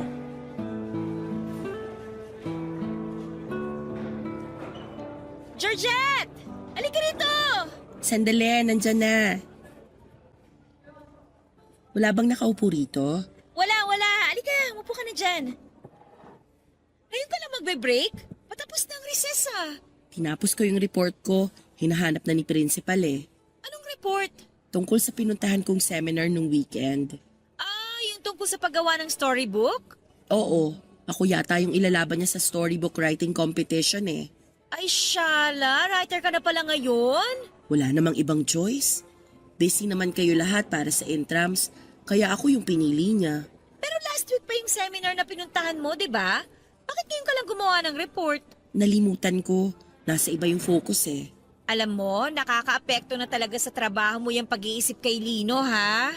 Masama bang mag-alala sa kanya? Kaibigan mo rin siya. Hindi ka ba nag-aalala? Nung una, nag-aalala ako. Pero matanda na yun eh. Alam na niya yung ginagawa niya. Kung ayaw niya magpakita, tanggapin na lang natin. Nang ganun na lang? Bakit ba sobra-sobrang pag-aalala mo kay Lino. Hindi ka naman niya jowa para maging ganyang kalaki ang concern mo sa kanya. Oo nga, hindi niya ako girlfriend. Pero kaibigan ko siya. Tsaka kahit papano may pinagsamahan na kaming dalawa. Hindi mo na maaalis yung pagiging concern ko sa kanya. Ang tanong, concerned ba siya sa'yo? Hindi ka nga niya maisip na kumustahin eh. Hindi ka man lang niya magawang balitaan kung anong ginagawa niya ngayon. O, di ba? Nandito ka, nag-aalala sa kanya. Pero siya, kung nasaan man siya, nandun na siya, nagsisimula ng bagong buhay. Alam mo ko ako sa'yo, gawin mo na rin yung ginagawa ni Lino. Aalis din ako. Hindi, luka-luka ka. Magsimula ka na rin sa buhay mo na wala siya. Parang ang hirap namang gawin yan. Ay nako, nagawa nga ni Lino ng walang kahirap-hirap eh. Bakit hindi mo kaya? Ay, ang hirap isipin na hanggang doon na lang yung pagsasama namin. Okay na kami eh. Nagpaplano na kaming magkabalikan, tapos ganun yung nangyari. Ganyan talaga ang buhay. Parang teleserye, puno ng plot twist. Dapat lagi kang handa. Yun nga ang problema. Hindi ako handa. Ay nako Georgette, sinasabi ko sa'yo mag-move on ka na kay Lino. Wala kang mapapala sa kakahintay sa kanya. Tatanda kang dalaga niya, sige ka. Grabe ka naman. Anong grabe dun? Kalahating taon na simula nung nawala si Lino. Walang paramdam yung tao sa'yo. Dun pa lang, dapat alam mo na wala na siyang pake sa'yo. Sorry ha kung medyo masakit tong mga sinasabi ko, pero yun kasi yung totoo eh. Kailangan mo na siyang kalimutan. Ay, sige, susubukan ko. Oy, wag mong subukan. Gawin mo. Oo na, gagawin ko na. Yan, dapat ganyan. Para hindi ka nalilate sa pagpasa ng mga report mo. Sarili mo naman ang isipin mo ngayon. Opo, madam, masusunod po. O siya, sige na. Mauna na ako sa'yo ha. Aayusin ko pa yung mga gamit para sa klase ko. Magga-gardening kami mamaya. O sige, susunod na rin ako pagkatapos kong magmerienda. Oy ha, basta yung sinabi ko sa'yo. Oo na. Kulit nito. Buwan ang lumipas. Naubos na rin ang pag-asang pinangahawakan ko. Bawat buwang dumadaan ay unti-unti ring nawala sa isipan ko si Lino Papadudut. Siguro ay ganun talaga kapag wala na ang tao sa buhay mo. Makakalimutan at makakalimutan mo rin sila. Hanggang sa 1 taon ang lumipas simula nang nawala si Lino, tuluyan ko nang tinanggap na hindi na siya babalik. Na hindi na ako parte ng kanyang buhay. Inisip ko na lamang noon na kung nasaan man si Lino noong time na yon, ay sana'y masaya na siya at nasa maayos siyang kalagayan. Ganun man ang nangyari ay nagpatuloy sa pag-ikot ang mundo. Nagpatuloy ako sa sarili kong buhay. Mula sa pagiging grade 2 teacher ay tumaas ang ranggo ko at nailipat ako sa pagtuturo ng grade 6. Nagkaroon ako ng mga bagong goal sa buhay ko. Nakakilala ako ng mga bagong kaibigan at nagkaroon ng mga bagong karanasan. Kahit papaano ay naging instrumento ang pakikipag-ugnayan ko sa mga pupils ko para makalimot sa nakaraan. Sila ang pumawi sa pagkalumbay ko. Unti-unti ay nagawa ko ring umusad sa buhay kahit wala na si Lino sa tabi ko. Hindi rin naman nagtagal, isang bagong kaibigan din ang pumasok sa buhay ko. Siya po si Billy na isa sa mga kaibigan ni Lino na minsan ko na rin pong nakasama noong magkasintahan pa lamang kaming dalawa. Aksidente kaming nagkatagpo noon sa isang coffee shop matapos ang mahabang panahong walang komunikasyon.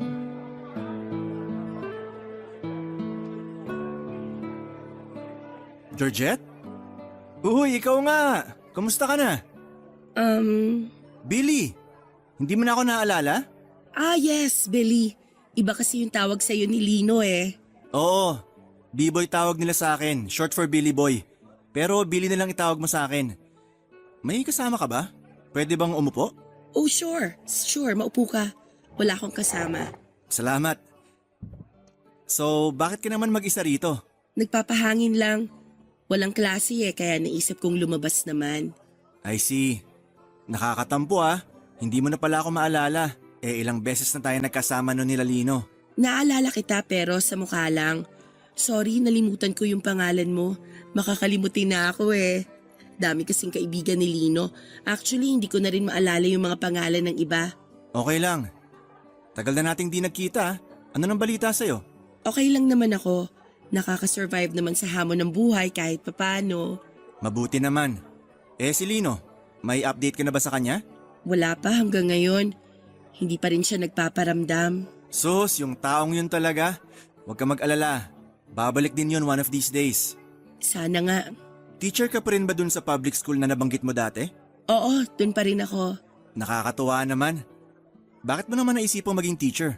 Hirap ng trabaho na yan ah. Retired teacher din kasi yung nanay ko. Isa siya sa mga inspirasyon ko sa buhay. Hangang-hanga nga ako sa kanya eh. Teacher ko rin kasi siya ng grade 5 ako.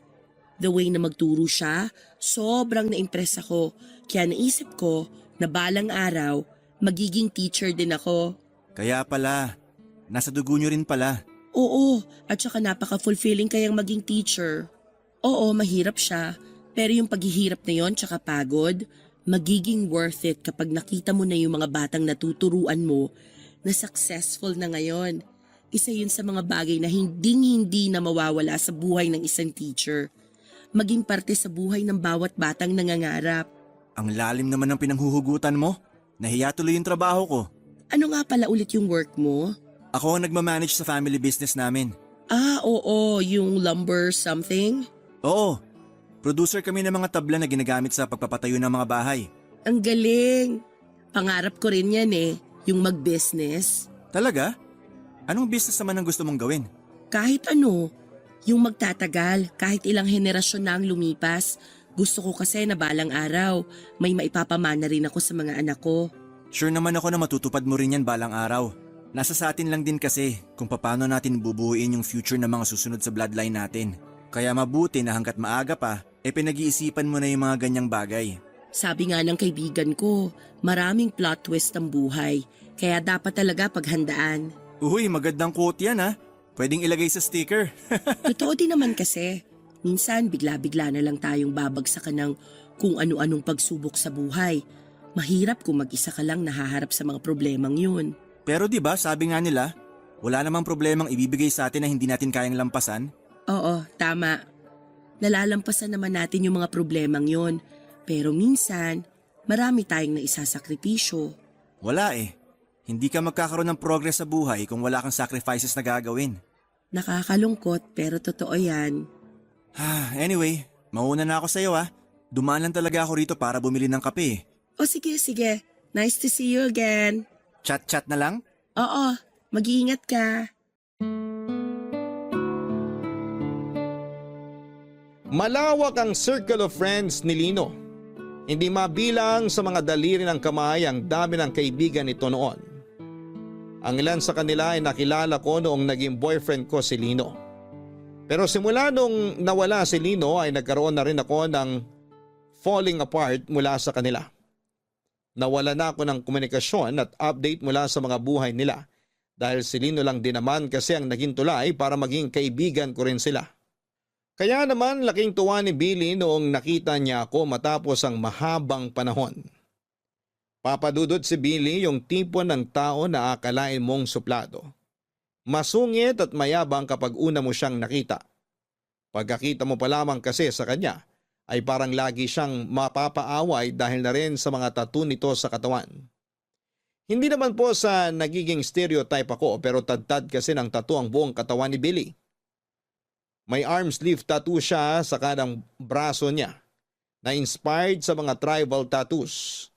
Sa kaliwa naman ay may malaking mukha ng anghel na nakatatak sa biceps nito. Sumisilip din ang eagle wings tattoo nito sa kanyang likuran. Meron din siyang landscape tattoo sa magkaparehong binti nito. Pero ang pinaka-extreme na siguro ay ang hugis espada na tattoo nito sa kanang pisngi niya sa tabi ng kanyang tenga. Sa kabila ng maangas nitong itsura ay malambot ang puso ni Billy. Yun ang una kong napansin noong nakilala ko siya. Mababaw lang ang luha nito at mahilig siya sa aso at takot sa mga ipis. Kung gaano katapang ang itsura niya ay ganoon naman siya kabilis matakot sa maliliit na bagay. Nagulat na lamang ako na pagkatapos naming mag-meet sa coffee shop noong araw na yon, ay bigla akong nakatanggap ng message mula sa kanya. Simula pa lang ay alam ko ang motibo ni Billy kung bakit siya nakikipagkaibigan sa akin. Noong panahon kasama ko pa kasi si Lino, magkakilala lamang kami by name at by face, pero hindi kami masyadong close noon. May mga ilan encounter na rin naman kami pero hindi ko maituturing na magkaibigan talaga kami noong time na yon. More on acquaintance lang kami dahil magkaibigan sila ni Lino. Hindi naman itinago ni Billy ang totoo niyang hangarin. Gusto raw niya akong kaibiganin at kung maaari ay ligawan kapag nagkataon. Unti-unti, ang mga friendly chats niya sa akin ay nahaluan ng romantic gestures. Wala naman daw sigurong masama kung ligawan niya ako dahil matagal naman na raw kaming hiwalay ni Lino. Isa pa'y wala na si Lino kaya safe na sigurong sabihin na wala na siyang planong bumalik pa sa buhay ko. Masakit man pakinggan pero may punto siya sa mga sinabi niyang yon. Ganon pa man, inamin ko kay Billy na hindi pa ako tumatanggap ng manliligaw noon. Hindi ko rin alam kung bakit, siguro ay dahil may parte pa ng puso ko ang patuloy na naghihintay sa pagbabalik ni Lino. Nangako kasi ako noon na hihintayin ko siya at susubukan kong gawin yon. Naikwento ko kay Tati ang biglang pagdating ni Billy sa buhay ko. Meron na? May nanliligaw na sa'yo? Oo, si Billy. Kaibigan din ni Lino. OMG! Totoo? Kaibigan ni Lino yung nanliligaw sa'yo? Oo. Bakit naman ganyan yung reaksyon mo? Wala naman. Alam mo, sikat ka talaga sa mga yayamaning boys, no? Nagkataon din lang naman siguro yun. Siyempre, ang daming kaibigan ni Lino. Hindi naman imposible na may isang magkagusto sa akin. Pretty kaya tong best friend mo. Sa bagay, totoo din naman. Pambato naman talaga yung ganda mo. Pero, hindi ba parang weird yun? Kaibigan ng ex mo yung nanliligaw sa'yo? Hindi ba parang may bro code eme-eme sila na bawal ligawan yung mga ex ng tropa? Malay ko, hindi naman ako lalaki eh. Hindi, meron din ganun sa ating mga babae, di ba? Off limits ang ex ng kaibigan. Wala naman sigurong masama doon. Ex naman eh, hindi naman inagaw. Pero weird pa rin. Para sa akin lang naman yun, ha? So ano ba? Describe mo naman sa akin kung anong itsura ng Billy na to. Nakita ko na ba siya? Hindi ko lang sure kung nakita na kayo. Basta tad-tad ng tattoo yung katawan niya. Parang may na-meet na ako before na ganyan. Pero hindi ko na maalala yung mukha eh. Cute ba? Cute din naman. Medyo nakakatakot nga lang yung mga tattoo niya sa katawan. Baka mamaya adik pala yan, ha? Oy, hindi masyado ka namang judgmental. Porke may tattoo, adik agad. Eh, sabi mo kasi nakakatakot. Yung tattoo lang pero hindi yung tao.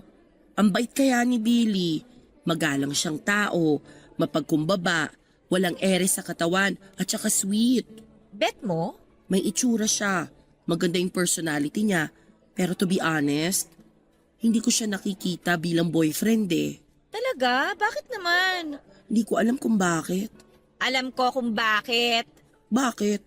Eh kasi, si Lino pa yung laman ng puso mo. Tama? Tama ako, no? Siyempre, tama ako. Anong sinasabi mo dyan? Nananahimik na yung tao, dinadamay mo pa rito. Aminin mo na. Alam ko naman na hindi ka pa nakaka-move on kay Lino. Hindi rin naman kasi ganun kadaling bumitaw. Alam mo, kung ako sa'yo, pagbigyan mo na yung si Billy. Hindi ka talaga makakabitaw mula sa taong minahal mo kung patuloy ka pa rin kumakapit sa alaala niya. Palayain mo na si Lino at si Billy ang papasukin mo dyan sa puso mo. Total, base naman sa mga sinasabi mo mukhang mabuting tao naman si Billy. Hindi talaga. Malabong maging kami ni Billy. Naku, huwag ka magsalita ng tapos. Hindi mo alam ang ikot ng mundo. Malay mo bukas, mahal mo na pala yung tao. Hindi naman ganun kadaling umibig eh. Mahirap talaga kasi hindi ka willing mag-take ng risk. Bigyan mo siya ng chance. Sure akong ikaw pa ang mas mahuhulog doon, panigurado. Naku, hindi mangyayari yun. Hindi. Anong gagawin mo sa tao? Pagtatabuyan mo. Teka nga, nasabi mo na ba sa kanya na hindi mo siya gusto?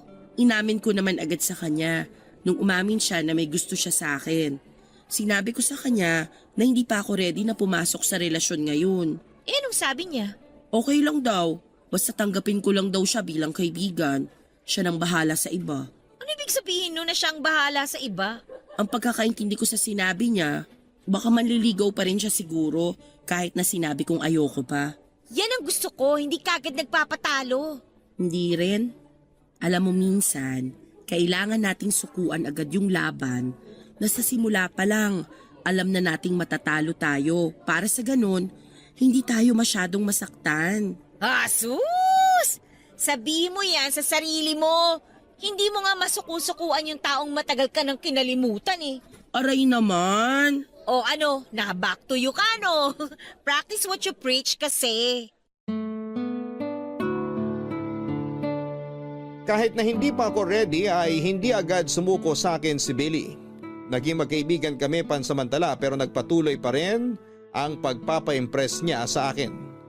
Humingi siya ng chance na bigyan ko siya ng oras para ipakilala ang sarili niya sa akin. At ibinigay ko naman sa kanya yon, Papa Dudut. Katulad ni Lino ay mula sa may kayang pamilya si Billy. May sarili siyang lumber business na namanan niya mula sa kanyang mga magulang. Pangatlo siya sa 4 na magkakapatid at nakapagtapos sa isang kilalang university. Nanligaw na nanligaw sa akin si Billy hanggang sa nasanay na lamang din ako sa presensya niya at naging komportable na rin ako sa kanya. Aaminin ko na noong una ay hindi ko naman talaga nakitaan si Billy ng kung anuman para magustuhan ko siya. Pero sa pagtagal ng pagkakaibigan naming dalawa, noong nakabuo na kami ng connection at nakagawa ng ilang memories, ay dahan-dahan ding gumaan ang loob ko para sa kanya. Soft-spoken si Billy. Nakakatuwa nga kasi hindi akma sa itsura niya ang pag-uugali niya. Masyadong strong ang features nito sa mukha niya kumpara sa personality niya. Malapad ang kanyang panga, mataas ang cheekbones, at sa singkit niyang mga mata ay makapal ang kanyang kilay. Kung gaano katapang ang facial features niya ay gano'n namang kalambot ang puso niya sa lahat ng bagay. At yon ang mga katangiang nagustuhan ko sa kanya, Papa Dudut. Ayos ah. Dito talaga tayo sa likod ng pickup mo? Oo, astig di ba? Imbis na mag-date tayo sa mga restaurant, dito na lang tayo sa likod ng sasakyan ko. Hindi ba mas romantic yon? Sa bagay, mas intimate nga naman to kasi tayong dalawa lang ang magkasama. Tahimik, walang ibang tao, walang sagabal. May chance pa tayong pumili ng lugar. Oo nga. In fairness, maganda tong place na napili mo ha. Malayo sa light pollution. Malaya nating mapagmamastan yung mga bituin sa langit. Lagi kong nalalampasan tong lugar na to tuwing umuwi ako sa Laguna para bisitahin yung lola ko. Konti na lang dumadaan na sasakyan dito kapag ganitong oras, kaya tahimik talaga. Salamat ha. Naisip mo akong imbitahan sa ganitong klaseng date. Ganitong klase ng night out ang hinahanap ko. Yung nakakapagbigay ng peace of mind. Walang ingay, walang sagabal. Sabi mo kasi kahit saan eh. Nung nagtanong ako kung saan mo gusto mag-date, ang sagot mo kahit saan. Kaya dito kita dinala. At magandang desisyon naman yung naisip mo. Kakaiba, memorable. Hindi mo naman siguro ako mamurderin dito, no? Joke lang. Ang babaeng tulad mo hindi dapat sinasaktan. Dapat minamahal. Sus, ang corny mo. Hindi bagay sa mga tattoo mo magbigay ng cheesy na linyahan. Hindi ba? Hindi. Speaking of tattoo, alin dyan yung pinakauna mong pinagawa? Unang tattoo ko? Itong nasa braso ko. Angel tattoo. Bakit naman angel? Religious ka? Hindi naman. Wala lang. Walang rason. Nagandahan lang ako. At bakit mo naman naisip magpa-tattoo in the first place? Nung bata kasi ako, medyo rebellious din ako. Kaya nga kami naging tropa ni Lino eh. Kasi pareho kaming pasaway nung kabataan namin. Tapos bilang pagre-rebelde, ang unang naisip kong gawin, magpalagay ng tattoo. Kasama ko si Lino nung nagpalagay ako nito. Talaga? Oo, pati siya kaya nagpatattoo rin. Hindi nga. Wala naman akong nakitang tattoo sa katawan niya. Meron sa likod ng kaliwang tenga niya. Oh, anong klaseng tattoo yun? Minimalist lang. Sa pagkakatanda ko, maliit na eroplanong papel yun eh. Freedom? Freedom? Anong freedom? Freedom ang meaning ng eroplanong papel. Nire-represent noon yung kagustuhan ng tao na maging malaya. Oh, parang ako rin. May freedom tattoo rin ako eh. Talaga? Saan naman? Dito sa likod ko, yung malaking wings ng agila. Yan ba yung sumisilip dyan sa likod mo? Oo, yun nga. Pang-4 o pang-5 ko sigurong tattoo to. Di ko na maalala eh. Sobrang dami. Paano naman kasi dumami yan? Nung una, sign lang sana yun ng pagre-rebelde ko. Pero pagtagal, nagustuhan ko rin yung art ng pagtattoo eh. Sabi nila paraan yun para ma-express ng isang tao yung feelings na hindi nila mailabas sa publiko. So meaning, madami ka palang bagay na gustong i-express? Kasi halos maubos na yung balat mo sa dami ng tattoo mo eh. Oo, gano'n na nga. Noon kasi hindi ko maipakita sa mga tao kung ano yung totoong nararamdaman ko. Hindi ko alam, medyo mahiyain ako eh. Pero nung tumanda ako, na-realize ko na wala naman pala akong dapat ikahiya. Ngayon tumigil na rin ako sa pagpapatattoo kasi kaya ko naman nang i-express yung feelings ko. Tulad ngayon, yung paghanga ko sa'yo, yung pagkagusto ko sa'yo, nasasabi ko na ng buo. Good for you. Maganda yan kasi kapag malaya mong na-express yung feelings mo, hindi ka mapapaikot ng mga tao sa paligid mo. Ang tanong, ganon ka rin ba? Nasasabi mo ba sa mga tao kung ano yung totoong nararamdaman ng puso mo? Minsan oo, minsan hindi. Depende sa taong kasama ko. Eh ako, anong masasabi ng puso mo tungkol sa akin? Ikaw? Masaya kang kasama, Billy. Actually, lagi kong nilulook forward yung mga araw na magkasama tayo. Aaminin ko, nung una, wala talaga akong nararamdaman para sa'yo. Pero habang tumatagal, nagkakaroon ka na rin ng puwang dito sa puso ko. Ibig mo bang sabihin? Oo, tama yung iniisip mo. May feelings na rin ako para sa'yo. Sa totoo lang, pwede ka na rin tumigil sa panliligaw sa akin kasi sinasagot na kita. Talaga? Oras na rin naman na para bumitaw ako sa nakaraan ko. Ready na akong magmahal ulit.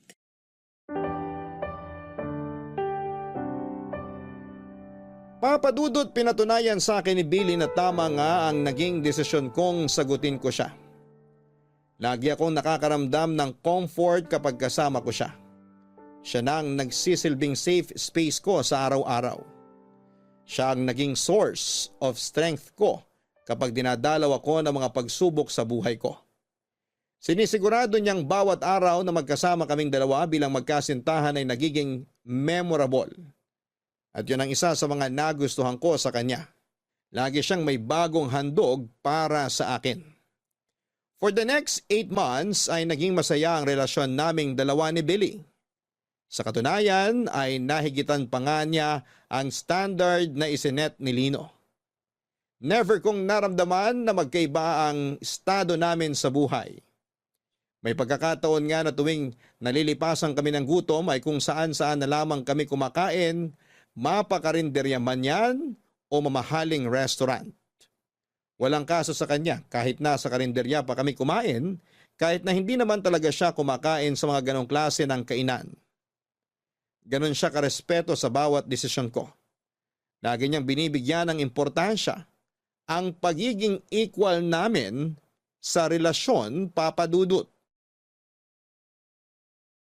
Papadudot, tuluyan na ngang nawala sa isip ko si Lino noong mga panahong yon.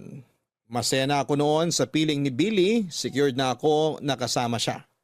Wala na ako ibang mahihiling pa dahil lahat ng inaasahan at maging mga hindi ko inaasahan ay naibibigay sa akin ni Billy noon. Nasa punto na nga kami ng relasyon namin na ready na akong mag-settle down. Hindi na rin kasi ako bumabata pa at alam naman nating kaming mga babae ay limited lang ang oras namin, lalo na kung gusto naming magkaanak. Kaya naman noong sumapit na sa 1 taon ng relasyon namin ni Billy, ay nagsisimula na naming pag-usapan ang tungkol sa kasal. Pakiramdam ko noon ay siya na talaga ang para sa akin. Napakarami ko na ngang plano noon para sa future naming dalawa. Kapag nag-uusap kami ni Billy tungkol sa buhay-buhay, paminsan-minsan, ay isinisingit ko ang tungkol sa pagpapakasal. Hindi ko man directly sinasabi ay para bang nagpaparamdam na ako sa kanya tungkol sa kagustuhan kong ikasal. May times nga noon na kapag may mga sikat na taong ikinakasal o kaya ay mga kakilala naming nagpapakasal, ay lagi ko itong ibinabalita kay Billy. Umaasa kasi akong makaramdam din siya na ready na ako. Kaso nga lang ay hindi makuha-kuha ni Billy ang gusto kong ipahiwatig. Noong nag-celebrate nga kami ng Valentine's Day ay biniro ko siya. Nakala ko ay singsing na ang ibibigay niyang regalo sa akin. Ganon pa man, kahit na anong biro at pasaring ang gawin ko, mukhang wala pa talaga noong plano si Billy na pakasalan ako.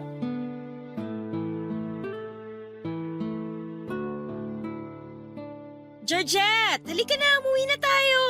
Saglit lang, heto na. Liligpit ko lang to mga to.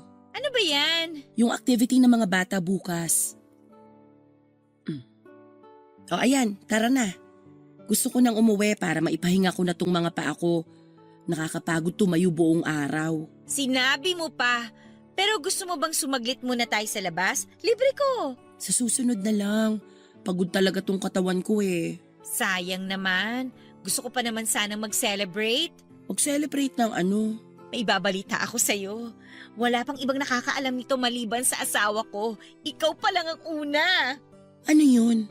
Malapit ka na maging ninang! Oh my gosh, buntis ka? Buntis ka ba? Yun ba yung ibig mong sabihin? Oo, 4 weeks!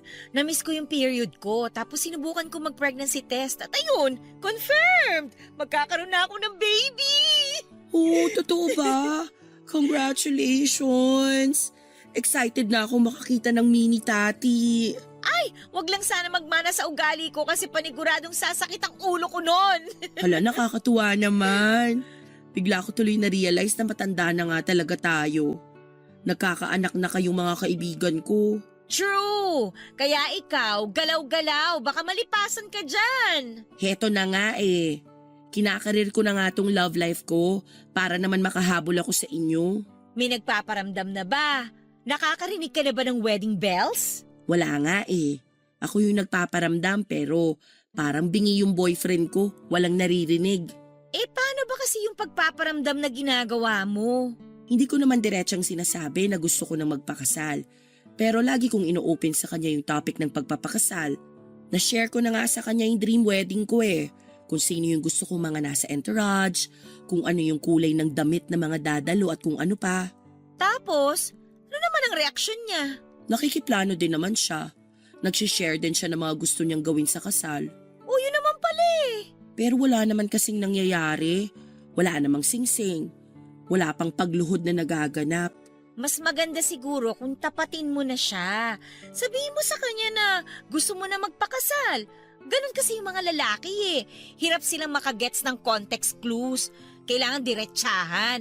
Ganon kasimple ang pag-iisip ng mga lalaki. Ayaw nila yung mga nanghuhula sila.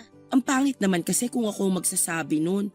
Tsaka alam mo, feeling ko, gets niya naman yung gusto kong palabasin eh. Ayaw niya lang kagatin. Huwag mo na lang kasi munang pangunahan. Malay mo, nag-ready na pala siya. Mas maganda yung wala kang ine-expect. Mas masaya yun. Sure naman ako na pakakasalan ka ni Billy eh. Alam kong mahal ka nun. Pero kailan? Kapag menopause na ako? Gaga, 45 pataas ang menopausal stage ng babae. 31 ka pa lang ha, yan ang kagad ang iniisip mo. Hindi naman siguro ganun katagal bago mag-propose si Billy. Ay, sana nga. Huwag mo na nga isipin yan. Masyado ka kasing overthinker eh. Alam mo, halika na. Samahan mo na ako mag-milk tea at kwek-kwek. Libre ko! Ay, sige na nga. Tara na. Pero kwek-kwek lang. O di sige, shawarma kung gusto mo. Ayan, mas gusto ko yan. Gusto ko shawarma rice ha. Oo na, halika na. Marami pa tayong pag-uusapan.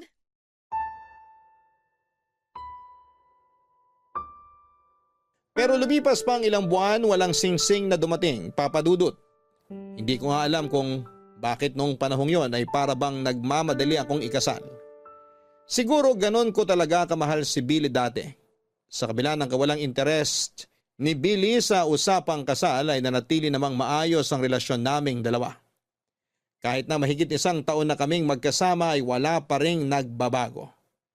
Parang nasa ligawan stage pa rin kami na sobrang sweet na sweet sa isa't isa. Nanatili ang pagiging caring ni Billy sa akin at dahil hindi ko naman siya mapilit na pakasalan, ako ay naghintay na lamang kung kailan siya magiging ready. Hindi rin naman pwedeng ipilit ang isang bagay lalo na kung hindi pa handa ang isang tao. Naisip ko rin na mas maganda na maging surprise ang gagawin niyang proposal sa akin. Umasa na lamang ako na baka sa araw na hindi ko inaasahan ay doon siya mag-propose, Papa Dudut. Ang ginawa ko na lang ay naging maayos at supportive na girlfriend ako para kay Billy. Hanggang sa kalagitnaan ng masayang pagsasama namin ni Billy ay isang hindi inaasahang balitang natanggap namin. Naghahanda na ako noon para sa pagpasok ko sa school nung nakatanggap ako ng tawag mula sa kapatid ni Lino na si Edward. Kinabahan ako dahil matagal na kaming hindi nakapag-usap ni Edward at ang tawag niyang yon ay maaaring isa lang ang ibig sabihin. Maaaring nagbalik na si Lino.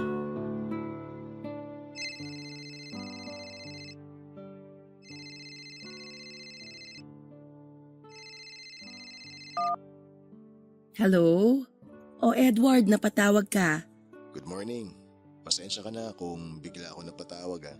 Walang problema. Anong meron? Sa'yo ang anong meron. Ang tagal na niyang paus mo ah. Nung huli tayo magkausap, paus ka. Hanggang ngayon, paus ka pa rin. Ay, nangiinip na nga ako eh. Sobrang tagal na nito. Gusto ko nang bumalik sa normal yung boses ko.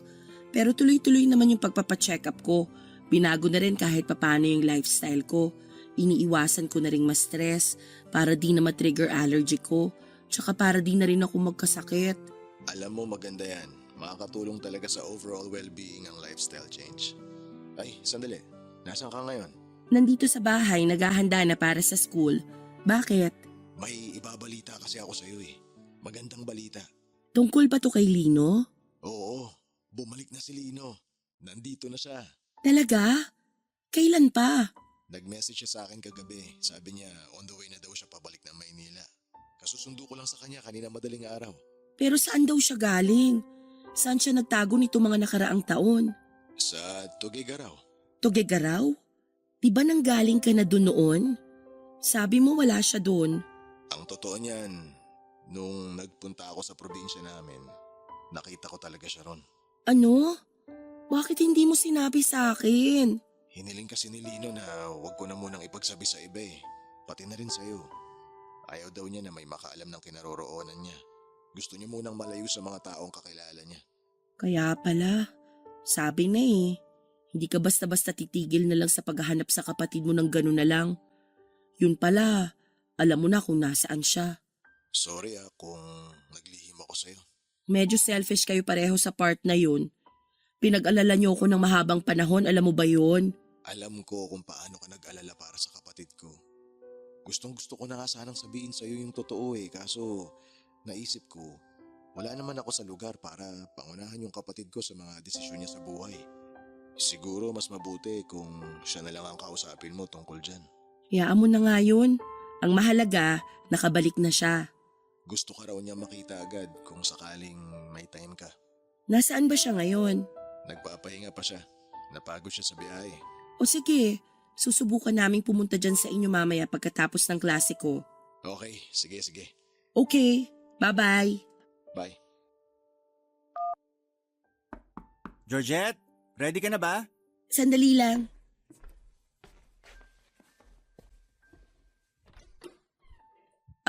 Billy, sandali, hindi pa ako nakapagbihes. Pumasok ka muna. Okay, sige. Aantayin na lang kita para maihatid kita sa school. Nag-breakfast ka na ba? Kumain ka muna. Tapos na ako. Salamat. Magbibihes na sana ako, kaso biglang tumawag si Edward. Yung kapatid ni Lino?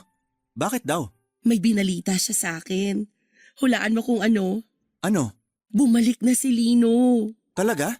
Kailan pa? Kakauwi lang daw niya kaninang madaling araw. Nandun siya sa bahay ng kuya niya ngayon. Wow!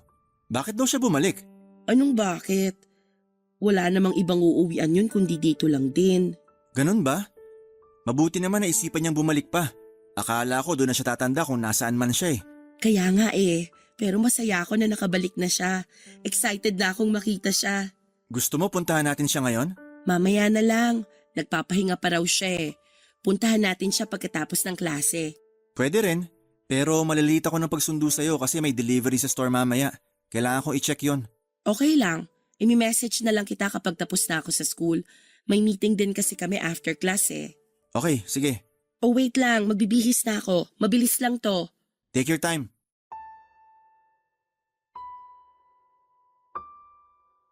Hindi ko alam kung anong klaseng emosyon ang naramdaman ko noong narinig ko ang balita.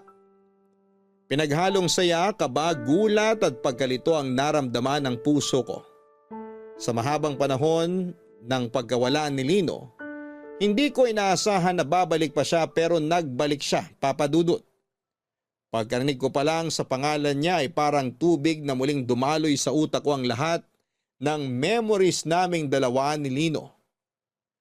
Pumasok ako sa trabaho na ang buong isip ko ay nakay Lino. Inimagine ko kung may nagbago ba sa itsura niya. Kung kumusta na siya.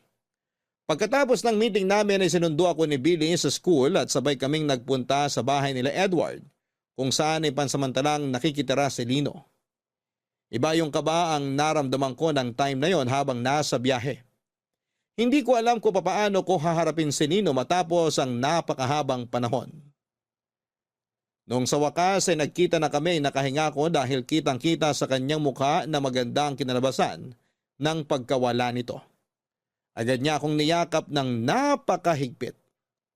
Makikita sa mga mata nito ang saya noong sa wakas ay nasilayan na niya ako. Masaya niyang ibinalita sa akin na nagbalik na siya. Na nagbago na siya at handa na siyang umibig muli. Nagpasalamat siya na nahintay ko raw siya. Pero sa likod ng magandang balita na dala nito ay sinalubong ko naman siya ng masamang balita. Ipinaalam ko sa kanya ang sitwasyon ko na hindi na pwedeng bumalik pa ako sa kanya dahil boyfriend ko na noon si Billy. Hanggang dito na lamang muna ang kwento ko sa inyo, Papa Dudut. Maraming salamat sa pakikinig at pagbabahagi ng story ko sa ating mga kabarangay. Mabuhay po kayo. Ang inyong forever kapuso at kabarangay, Georgette. Mga kabarangay, maging maingat tayo sa oras at damdamin ng isang taong naghihintay para sa atin. Dahil may hangganan ang bawat pangunawa at pasensyang kayang ibigay ng isang tao. At kapag hindi natin ito binigyan ng importansya ay darating ang araw na mapagtatanto nating tayo man ay magbalik. Maaring huli ang lahat para sa inaasahan nating comeback. Hanggang sa muli, ako po ang inyong si Papa Dudut sa mga kwento ng pag-ibig, buhay at pag-asa sa Barangay Love Stories #1.